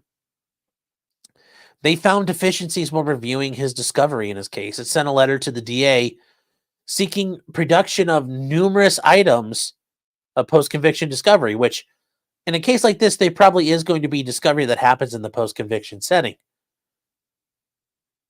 So they want private identifying information concerning numerous citizens, including the witnesses and possible suspects. Apparently, there were also leads sent in claiming his innocence that was referred to various police reports, tip sheets, and other investigative materials from both the prosecution and defense. This would be hilarious if he got. Turns out all along he was innocent. Whoop! That's a whoopsie doodle.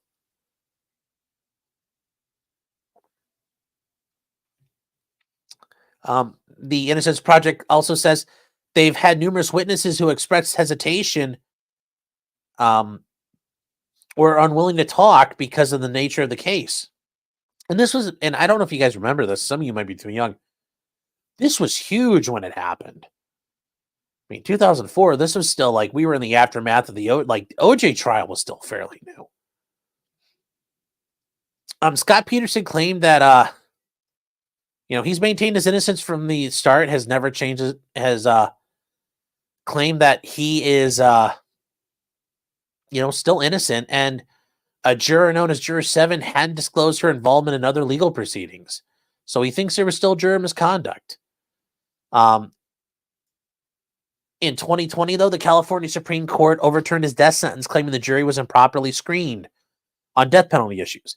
And that's the thing. When it's a death penalty case, you do all that stuff like normal, and then you also do death penalty questionnaires and screening during jury selection. So there's a second part of it. Now, granted, you do it all at once, but you try to focus on both things. So because of that issue, he got sentenced to life imprisonment with the possibility of parole in 2021. Yeah, but to be fair, California hasn't been executing people anytime soon, and they probably won't ever again. So does it really matter he's on death row? I don't really think that mattered too much. So, but it will be very interesting to see what happens to him. And once there's some motions that get filed and things that happen, we're definitely going to take a look at it. So good luck, Scott. Maybe you and OJ can find the real killer at some point. Oh. Also, did that not show up for you guys? I thought it did. OJ wasn't alone, in my opinion. Yeah, well, I still think his son was involved. Because OJ getting cut doesn't make a whole lot of sense.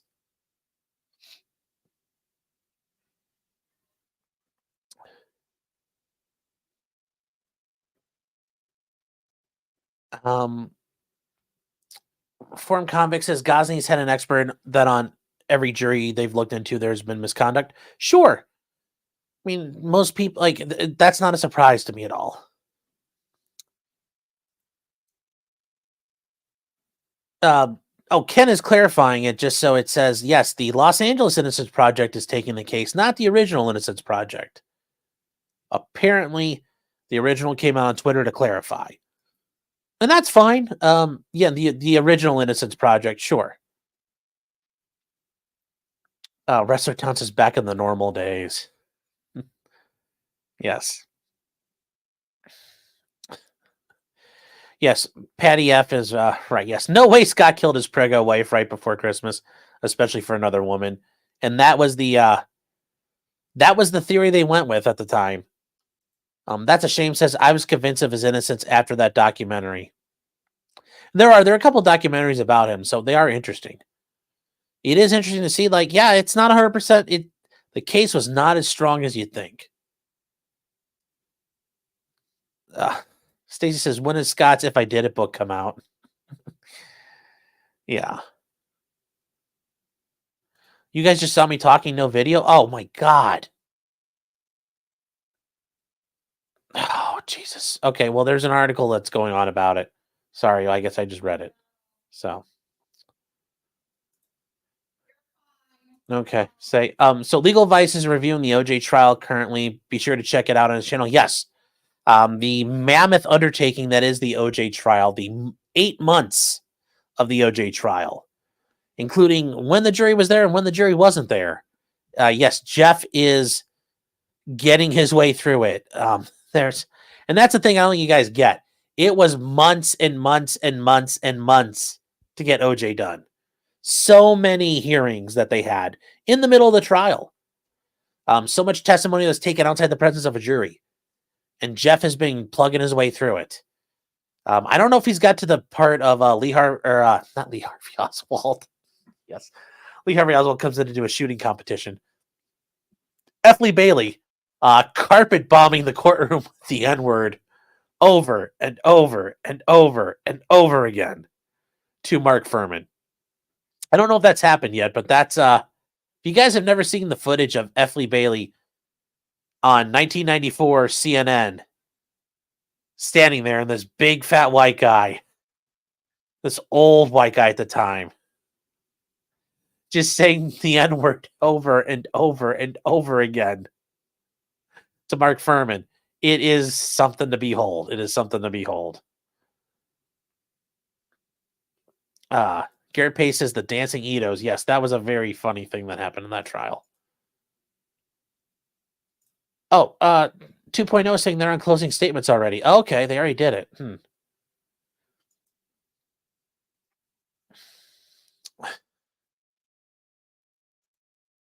Stephen Cooper says he needs to hear Barnes' opinion on Peterson. Yeah, I think Robert Barnes said that he didn't think Scott Peterson did it. It doesn't help that Mark Garagos was Scott Peterson's attorney, and yeah, Mark Garagos is not considered. Well, Robert Barnes doesn't like him, and a lot of people. Yeah. So, Das Boot is saying, "Wait, I can say the N-word in court. Sounds like court isn't so bad after all." Well, if it's something that's in a transcript or it's something that's part of the allegations that occurred, you can use certain words. You can say, like if somebody said, like, "Bitch, I'm gonna fucking kill you." You can say that because that's like, especially if a threat's been made, and that was the threat. Ma'am, did he really say, "Bitch, I'm gonna fucking kill you"? Did he really say that to you? And then you bring in another witness. Did you hear anybody threaten anyone? And they say, well, like, what do you mean by threat? And it's like, did anybody say, "Bitch, I'm going to fucking kill you"? And I'll be like, well, no, I didn't hear it like that. You get to ask these things. And sometimes it's funny. You can get to swear. You can say words that are not necessarily stuff you can just say. It does happen from time to time. And it's funny, but it's also really awkward because normally you're like, I can't say these words. I can't say the word fuck in court. But you can under the right circumstances. Just like Kyle Rittenhouse with, what's his name? What's that guy's name now? The lead attorney for Kyle Rittenhouse. He dropped an N-bomb. And we're like, damn, that was a way to start it off. Yeah, and it's true. You can use it, but you've got to be good. You got to be careful when you're doing it.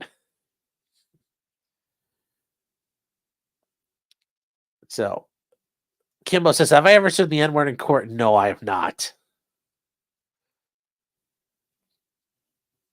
Wrestler Town says, Mark Garagos is consistent. If you want to spend $1 million and lose, he has a 100% success rate. Well, hey, consistency is, something to look for in an attorney.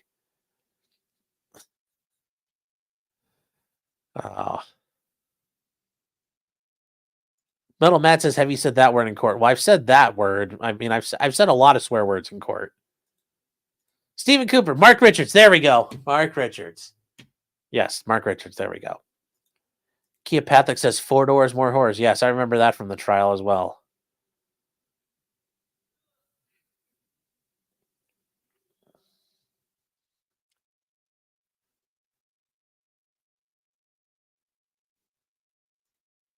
That's a shame since I got to hear my judge say cunt a few weeks ago as the highlight of your week, probably. It is funny when you get to hear judges say those words, yes. It is very funny. All right. So there's been we're getting to the end here, guys. Let's see here, trying to cancel out some things. All right. So there's actually been some updates in, believe it or not, the Alec Baldwin Rust shooting and trial saga. And it all comes back to Hannah Reid. And it's very interesting. Apparently, she was offered leniency if she could explain the source of the live bullet. And I understand something like, oh, why are you using Variety? Well, it's a industry publication for the film industry. Well, it's because this is a movie. So this actually is kind of up their alley. So accordingly, the prosecutors offered her a favorable outcome last fall if she could explain how the live rounds made it onto the set. The offer came with a warning, though. If she refused, she would be hit with additional charges. Now, that's kind of a problem when you try to threaten people like that. That causes, the prosecutor, believe it or not, Can't just threaten people. We tend to frown upon that, especially. I'm just saying we tend to frown upon that in America. So, what happened? Well, she's set to go on trial next month for manslaughter in the death of Helena Hutchins. She faces up to 3 years in prison if convicted of the involuntary manslaughter and evidence tampering. So, and what is the evidence tampering with? Well, it sounds like she told somebody to unload the gun and get rid of it after the shooting happened. That's at least the allegations. We don't know. What we do know is she was kind of over her head. She was getting overworked. There were a lot of problems. But ultimately, as the armor, it was kind of on her to take care of it. So she is going to trial, and if you guys don't remember, this is when Alec Baldwin was on the movie set of Rust. He's sitting there playing with the revolver, and bang, it went off. According to Alec Baldwin, I mean, his finger was on the trigger, and the hammer slipped, or he pulled the trigger, however it went. The bullet went off, killed Helena Hutchins right through the chest, and then wounded the guy behind him.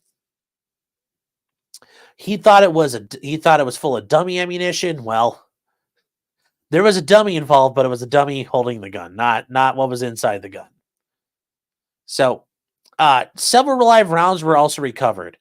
Now, I know we talked about this before. There was a lot of thought in the way things have been cleared out before. There was live ammunition on set, and it turns out that wasn't the case. The live ammunition was kept separately, but somehow a couple of live rounds made it onto the set. And it's not clear. And she said, I have no idea how that happened. And the investigators, yeah, truly at this point, nobody knows how they got there. I mean, we ultimately do know through stupidity and laziness. And somebody thought, oh, nothing's going to happen. So they never really kept good control of everything. So, yeah, that's what happened there. Now, it is interesting. The special prosecutor told her defense attorney that, she believes that Hannah Reid knows more about it than she's let on. I don't know if she does. I think Hannah Reid's an idiot. I don't think she knows what happened. And I think she's, there's no way to know what happened there.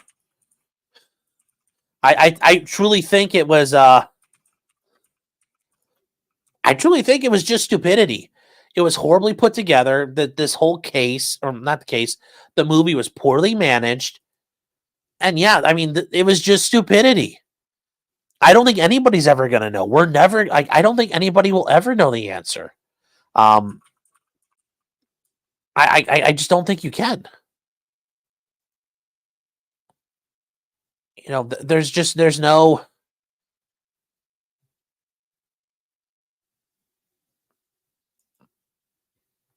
I don't see how you're going to. There's,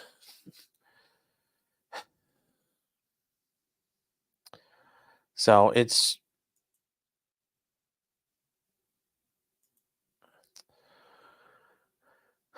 I don't see how they're going to do this. And, we still have the issue of Alec Baldwin. Apparently it's still on the table. He could get indicted. I don't know if that's going to happen, but it could always happen. It's, it's potentially kind of looming in the distance. I just, sure, these people were idiots, but I just don't think you can prove beyond a reasonable doubt how this stuff happened. I just don't.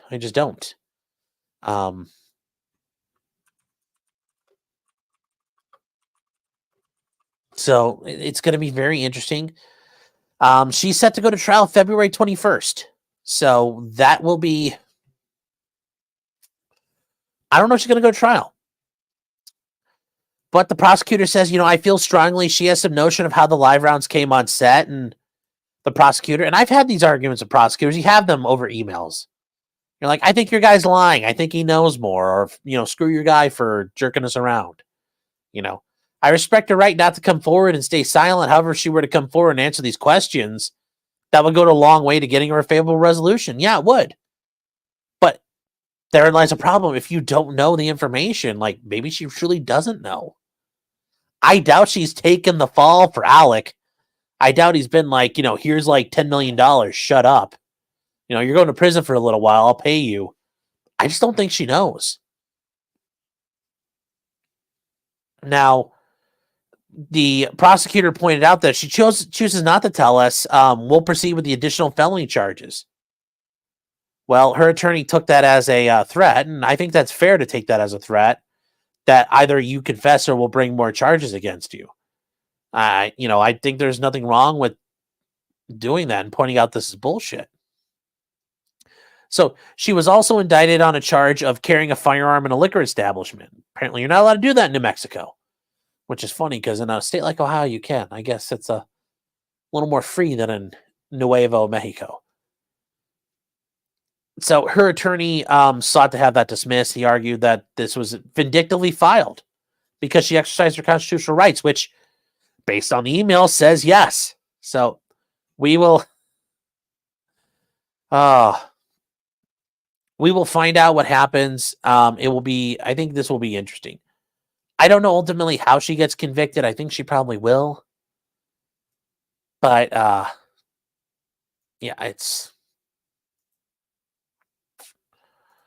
I don't see where we end up from there. And is Alec Baldwin still on the menu? I think so. Patty says Alec can adopt her. Yes, he can. He can always adopt her. Twisted Puppet says you totes wanted to say the N-word in court. I don't necessarily want to swear in court. I don't think it's dignified. It's very awkward at times to swear in court, even if you're able to say it. So, Walter Malone says some lawyers even get to point rifles at the jurors. Yes. So,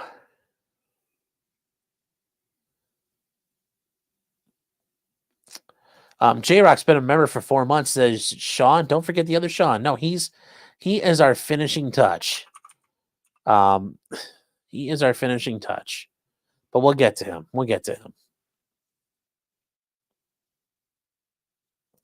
So, we'll get to him. Patty F says, I would have said Alec brought them. Yeah, but nobody would buy that idea. Like, why would Alec have live ammunition on him? Remember, because now if they think you're lying, well, now you get charged with obstructing justice or hindering prosecution or something because you lied and sent them on a wild goose chase or tried to. Like, I just think the answer is I don't know how the hell these ended up here. I think the answer at the end of the day is we were a bunch of morons. We didn't properly manage a set and had poor safety protocols because we were an underfunded indie film that overworked the crew and didn't follow industry standards. I mean, that's the real answer, I bet. But for some reason, they think there's more to it than that.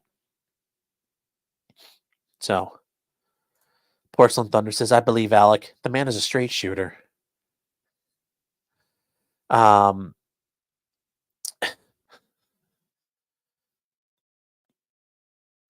Sweet Tooth says, I thought they said their crew were shooting in the desert with the guns.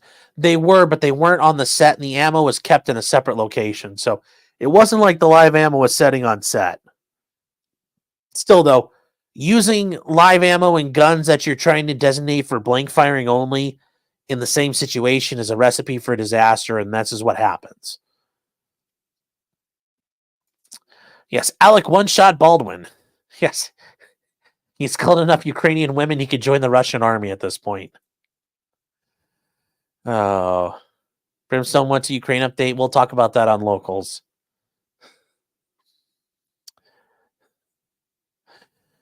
Oh my gosh, you guys are... Bad Weather Biker for $5. Thank you for the support. Says, you miss 100% of the shots you don't take. Alec Baldwin. Yes. Yes. Alec Baldwin has a better shot than a stormtrooper. Yes, he is.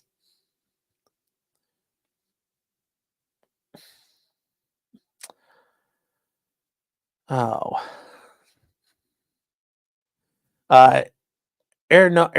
Enormous says, I need to build up my Twitch numbers. I know. Working on that. We're working on that.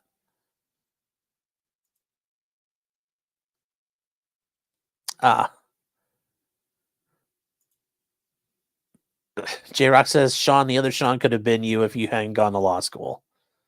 What a waste.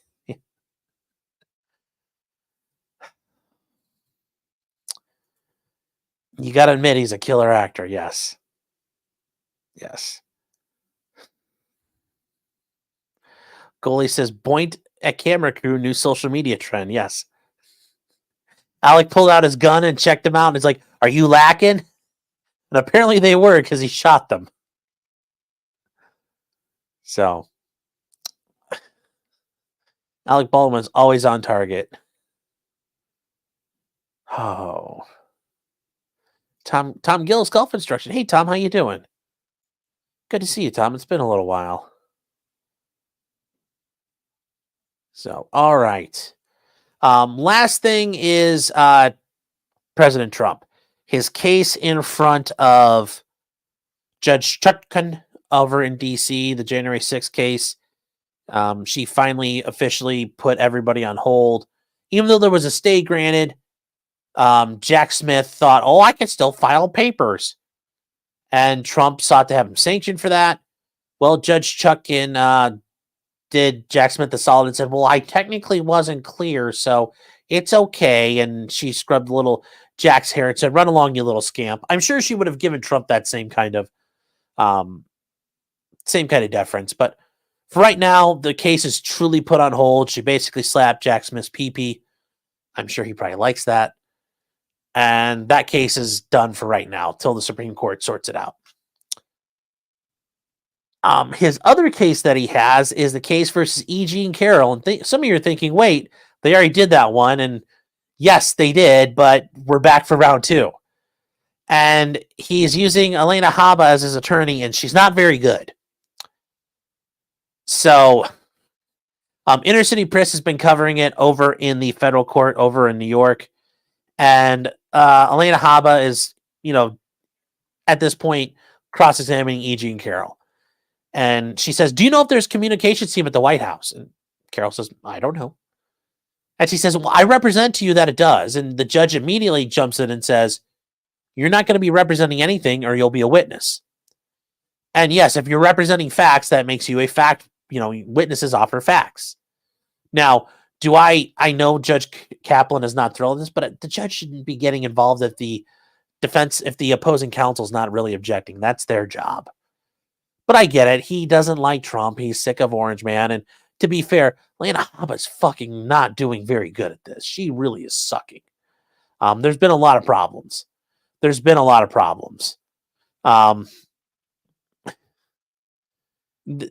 some really good ones here, though. There's some good ones here. This one's a really good one. And this is an issue where she's talking to E. Jean Carroll about some of the stuff she said. One of her books was it was called Sorority Sisters, Rodeo Queens, Frigid Women, and Smut Stars. That was one of her books. Okay. So she says, what's a rodeo queen? And she talks about riding rope out in West. It's difficult. And she says, what about frigid women? And her lawyer objects. Okay, so that got sustained. And then she says, what are smut stars? And Carroll says it's an old term for pornography. And Haba says, what did you first tell me? And that's a reference to the first trial. So there's a transcript. But Haba's not using the transcript properly. You have to refer to lines and not like page numbers, line numbers. When you're saying this, page 12, line 24, and then you go from there. You can't just, they have to know where you're going. You have to kind of navigate your way through it for the record, but also the judge and the judge and the other party can chug along with you. So, what did you first tell me? And her lawyer, E. Jean Carroll's lawyer, says objection. No idea what she's doing.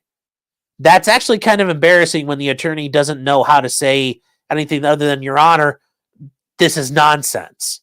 Not even objection, speculation, asked and answered, facts and evidence, facts not in evidence, whatever. He's literally saying, I don't know what's going on. I can't keep up with this woman. I don't know what's going on here. And Judge Kaplan jumps in and says, my order, I said, say how you're using the transcripts. So the judge is like, look, you got to get this done right. You're causing problems here. He pretty much has gotten into it with her a couple of times. So, including basically he had to give her a minute to like sit down and figure out how to get stuff in and do some evidentiary issues. So, it's not looking that good in that regard for President Trump, but you know, I mean, fuck E. Jean Carroll at this point. Really, I mean, fuck this lady. She's awful. Yes, she is the same one.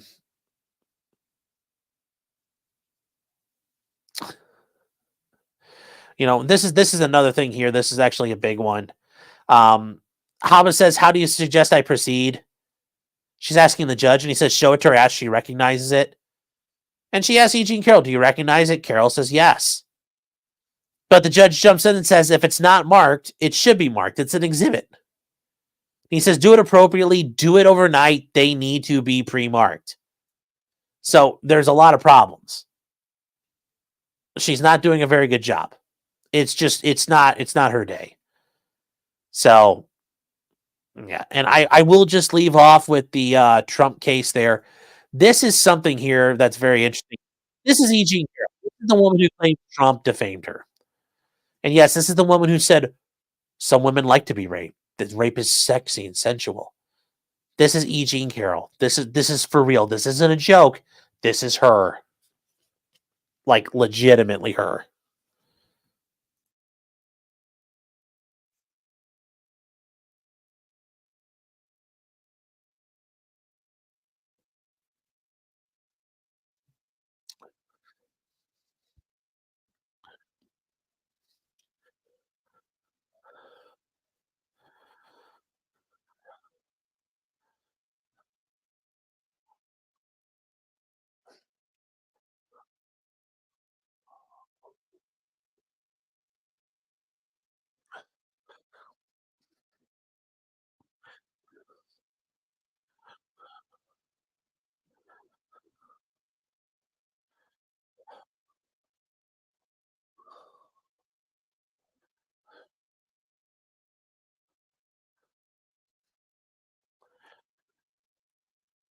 Yes, that's actually. I'm not joking. That's actually. Did it not? Did it not? Oh my god. Fine, we'll try it again. We'll try it again. This is E. Jean Carroll for real. This is literally this woman talking. This is 100% her. Because some very distinguished mice live here. Kahneman lives in the kitchen. Tversky lives in the bedroom. This is my shed.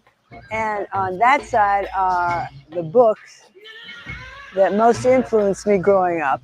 On the door are the list of my dogs. Marky, Fortuna de la Spunky, Heidi, Tits, Bloody, and Hepburn. The streams and the rivers were dry. And it so horrified me that I came out and started painting the rocks blue to indicate that there was once a river here. And then after I got done painting the rocks, I just sort of walked over here and then did that tree and then did that tree and then I did this tree. And then pretty soon I'd done this whole forest. Yes, that really is a woman who's claiming Trump has defamed her. So, the crazy mouse lady spinster is beyond measure. Yes. Yeah, she is awful.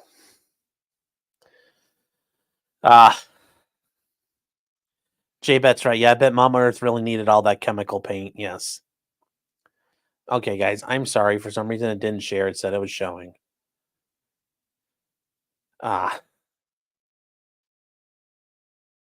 J-Rock says, but Haba has huge breasts. Yes, she does. That doesn't do enough, though. Yes. J-Rack also comments that Alec Baldwin has a 1.0 KD, kill death ratio. Yes, he does. For now, I mean, until he dies, then eventually it'll be a 1. It'll, won't be that good, but still be pretty good overall. Charlie says she seems well adjusted. Yes, she does.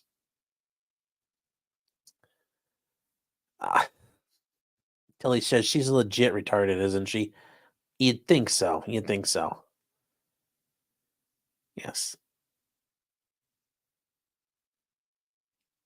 Yes, Cheesetarian says, who wants to fix her? Well, not it. Not it. So. Okay, guys, and the last thing tonight is Sean Strickland, the UFC fighter. He did some interviews recently, and he was doing it for the lead up for UFC 297 coming up.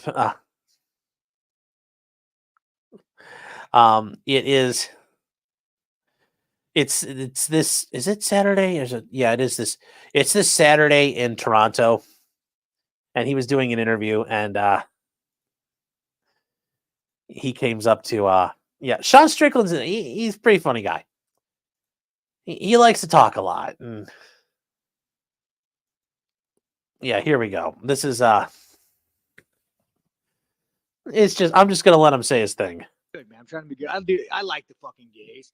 Listen, I've never. You guys think I've ever shit on a gay man or shit on a gay word? I like the gays. It's fucking freedom. We still have it in America. We'll teach you about it. So I don't give a fuck who you fuck. I don't give a fuck what you want to do in life. But don't fucking tell kids about it. Don't teach that shit in fucking school.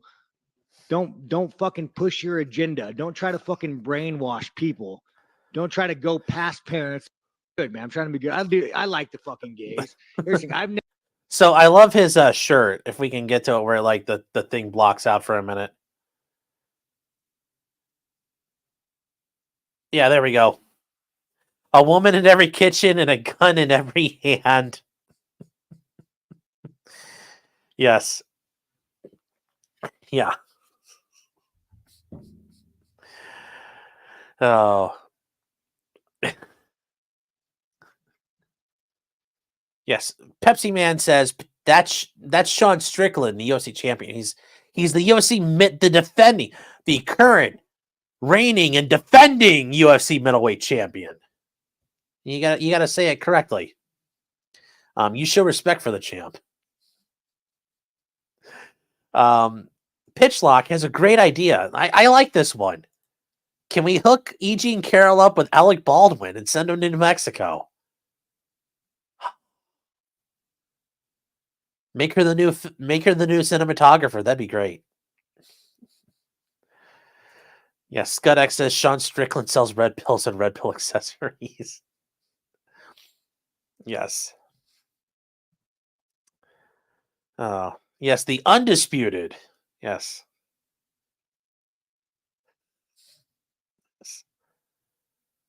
Zayman says, I liked his response to the shipper who offered him $100 not to swear. I don't think I saw that one. So, yes. The reigning, defending. Oh, so yeah, there we go, guys. Sean Strickland. If you guys follow him on Twitter, there's always going to be a soundbite for him that's really good. Oh, that's not the video? Which one? Do you want the one where he's yelling at the reporter? Because I think I've seen that one too. If that's not the one you're thinking of, J-Rock. Hold on here. Let me see. Let me see which one you're talking about here. Not the good video. No, send it to me on Locals. Well, okay. Well, I guess we'll watch it over on Locals. See you guys there. Spoiler, we'll tease it. If you guys want to come over on the Locals, potentiallycriminal.locals.com, we're going to be hanging out there afterwards for the after party. Just like R. Kelly says, after the show, it's the after party. And after the party, it's the hotel lobby. So we'll be hanging out there, having some fun tonight and just relaxing. And I will see you guys there. But that's it for us. Thank you. 255 people still watching. Wow. That's pretty good, guys. Please, if you're new, like, share, subscribe, all that stuff. I appreciate it. Finally just made it past 17,000 subscribers. So thank you to everybody out there. Thank you to everybody on Kick, Rumble, Twitch, Twitter, the Book of Faces, and everybody here on YouTube. Thank you guys so much. Did want to say also thank you to everybody over on Locals. Just everybody in general, everybody. Thank you so much. We will be doing Michelle Troconis tomorrow, day 4. I'm not sure about the time. Like I said, we'll find out, weather permitting, which way we're going to go on that. So just keep your eyes peeled on Locals and here on the community notes for YouTube. So guys, until next time, remember, just because you did it doesn't mean you're guilty. I mean, unless you're Hannah Reed, I think you're going to have a rough one of this coming up. So good luck. Good night, everybody.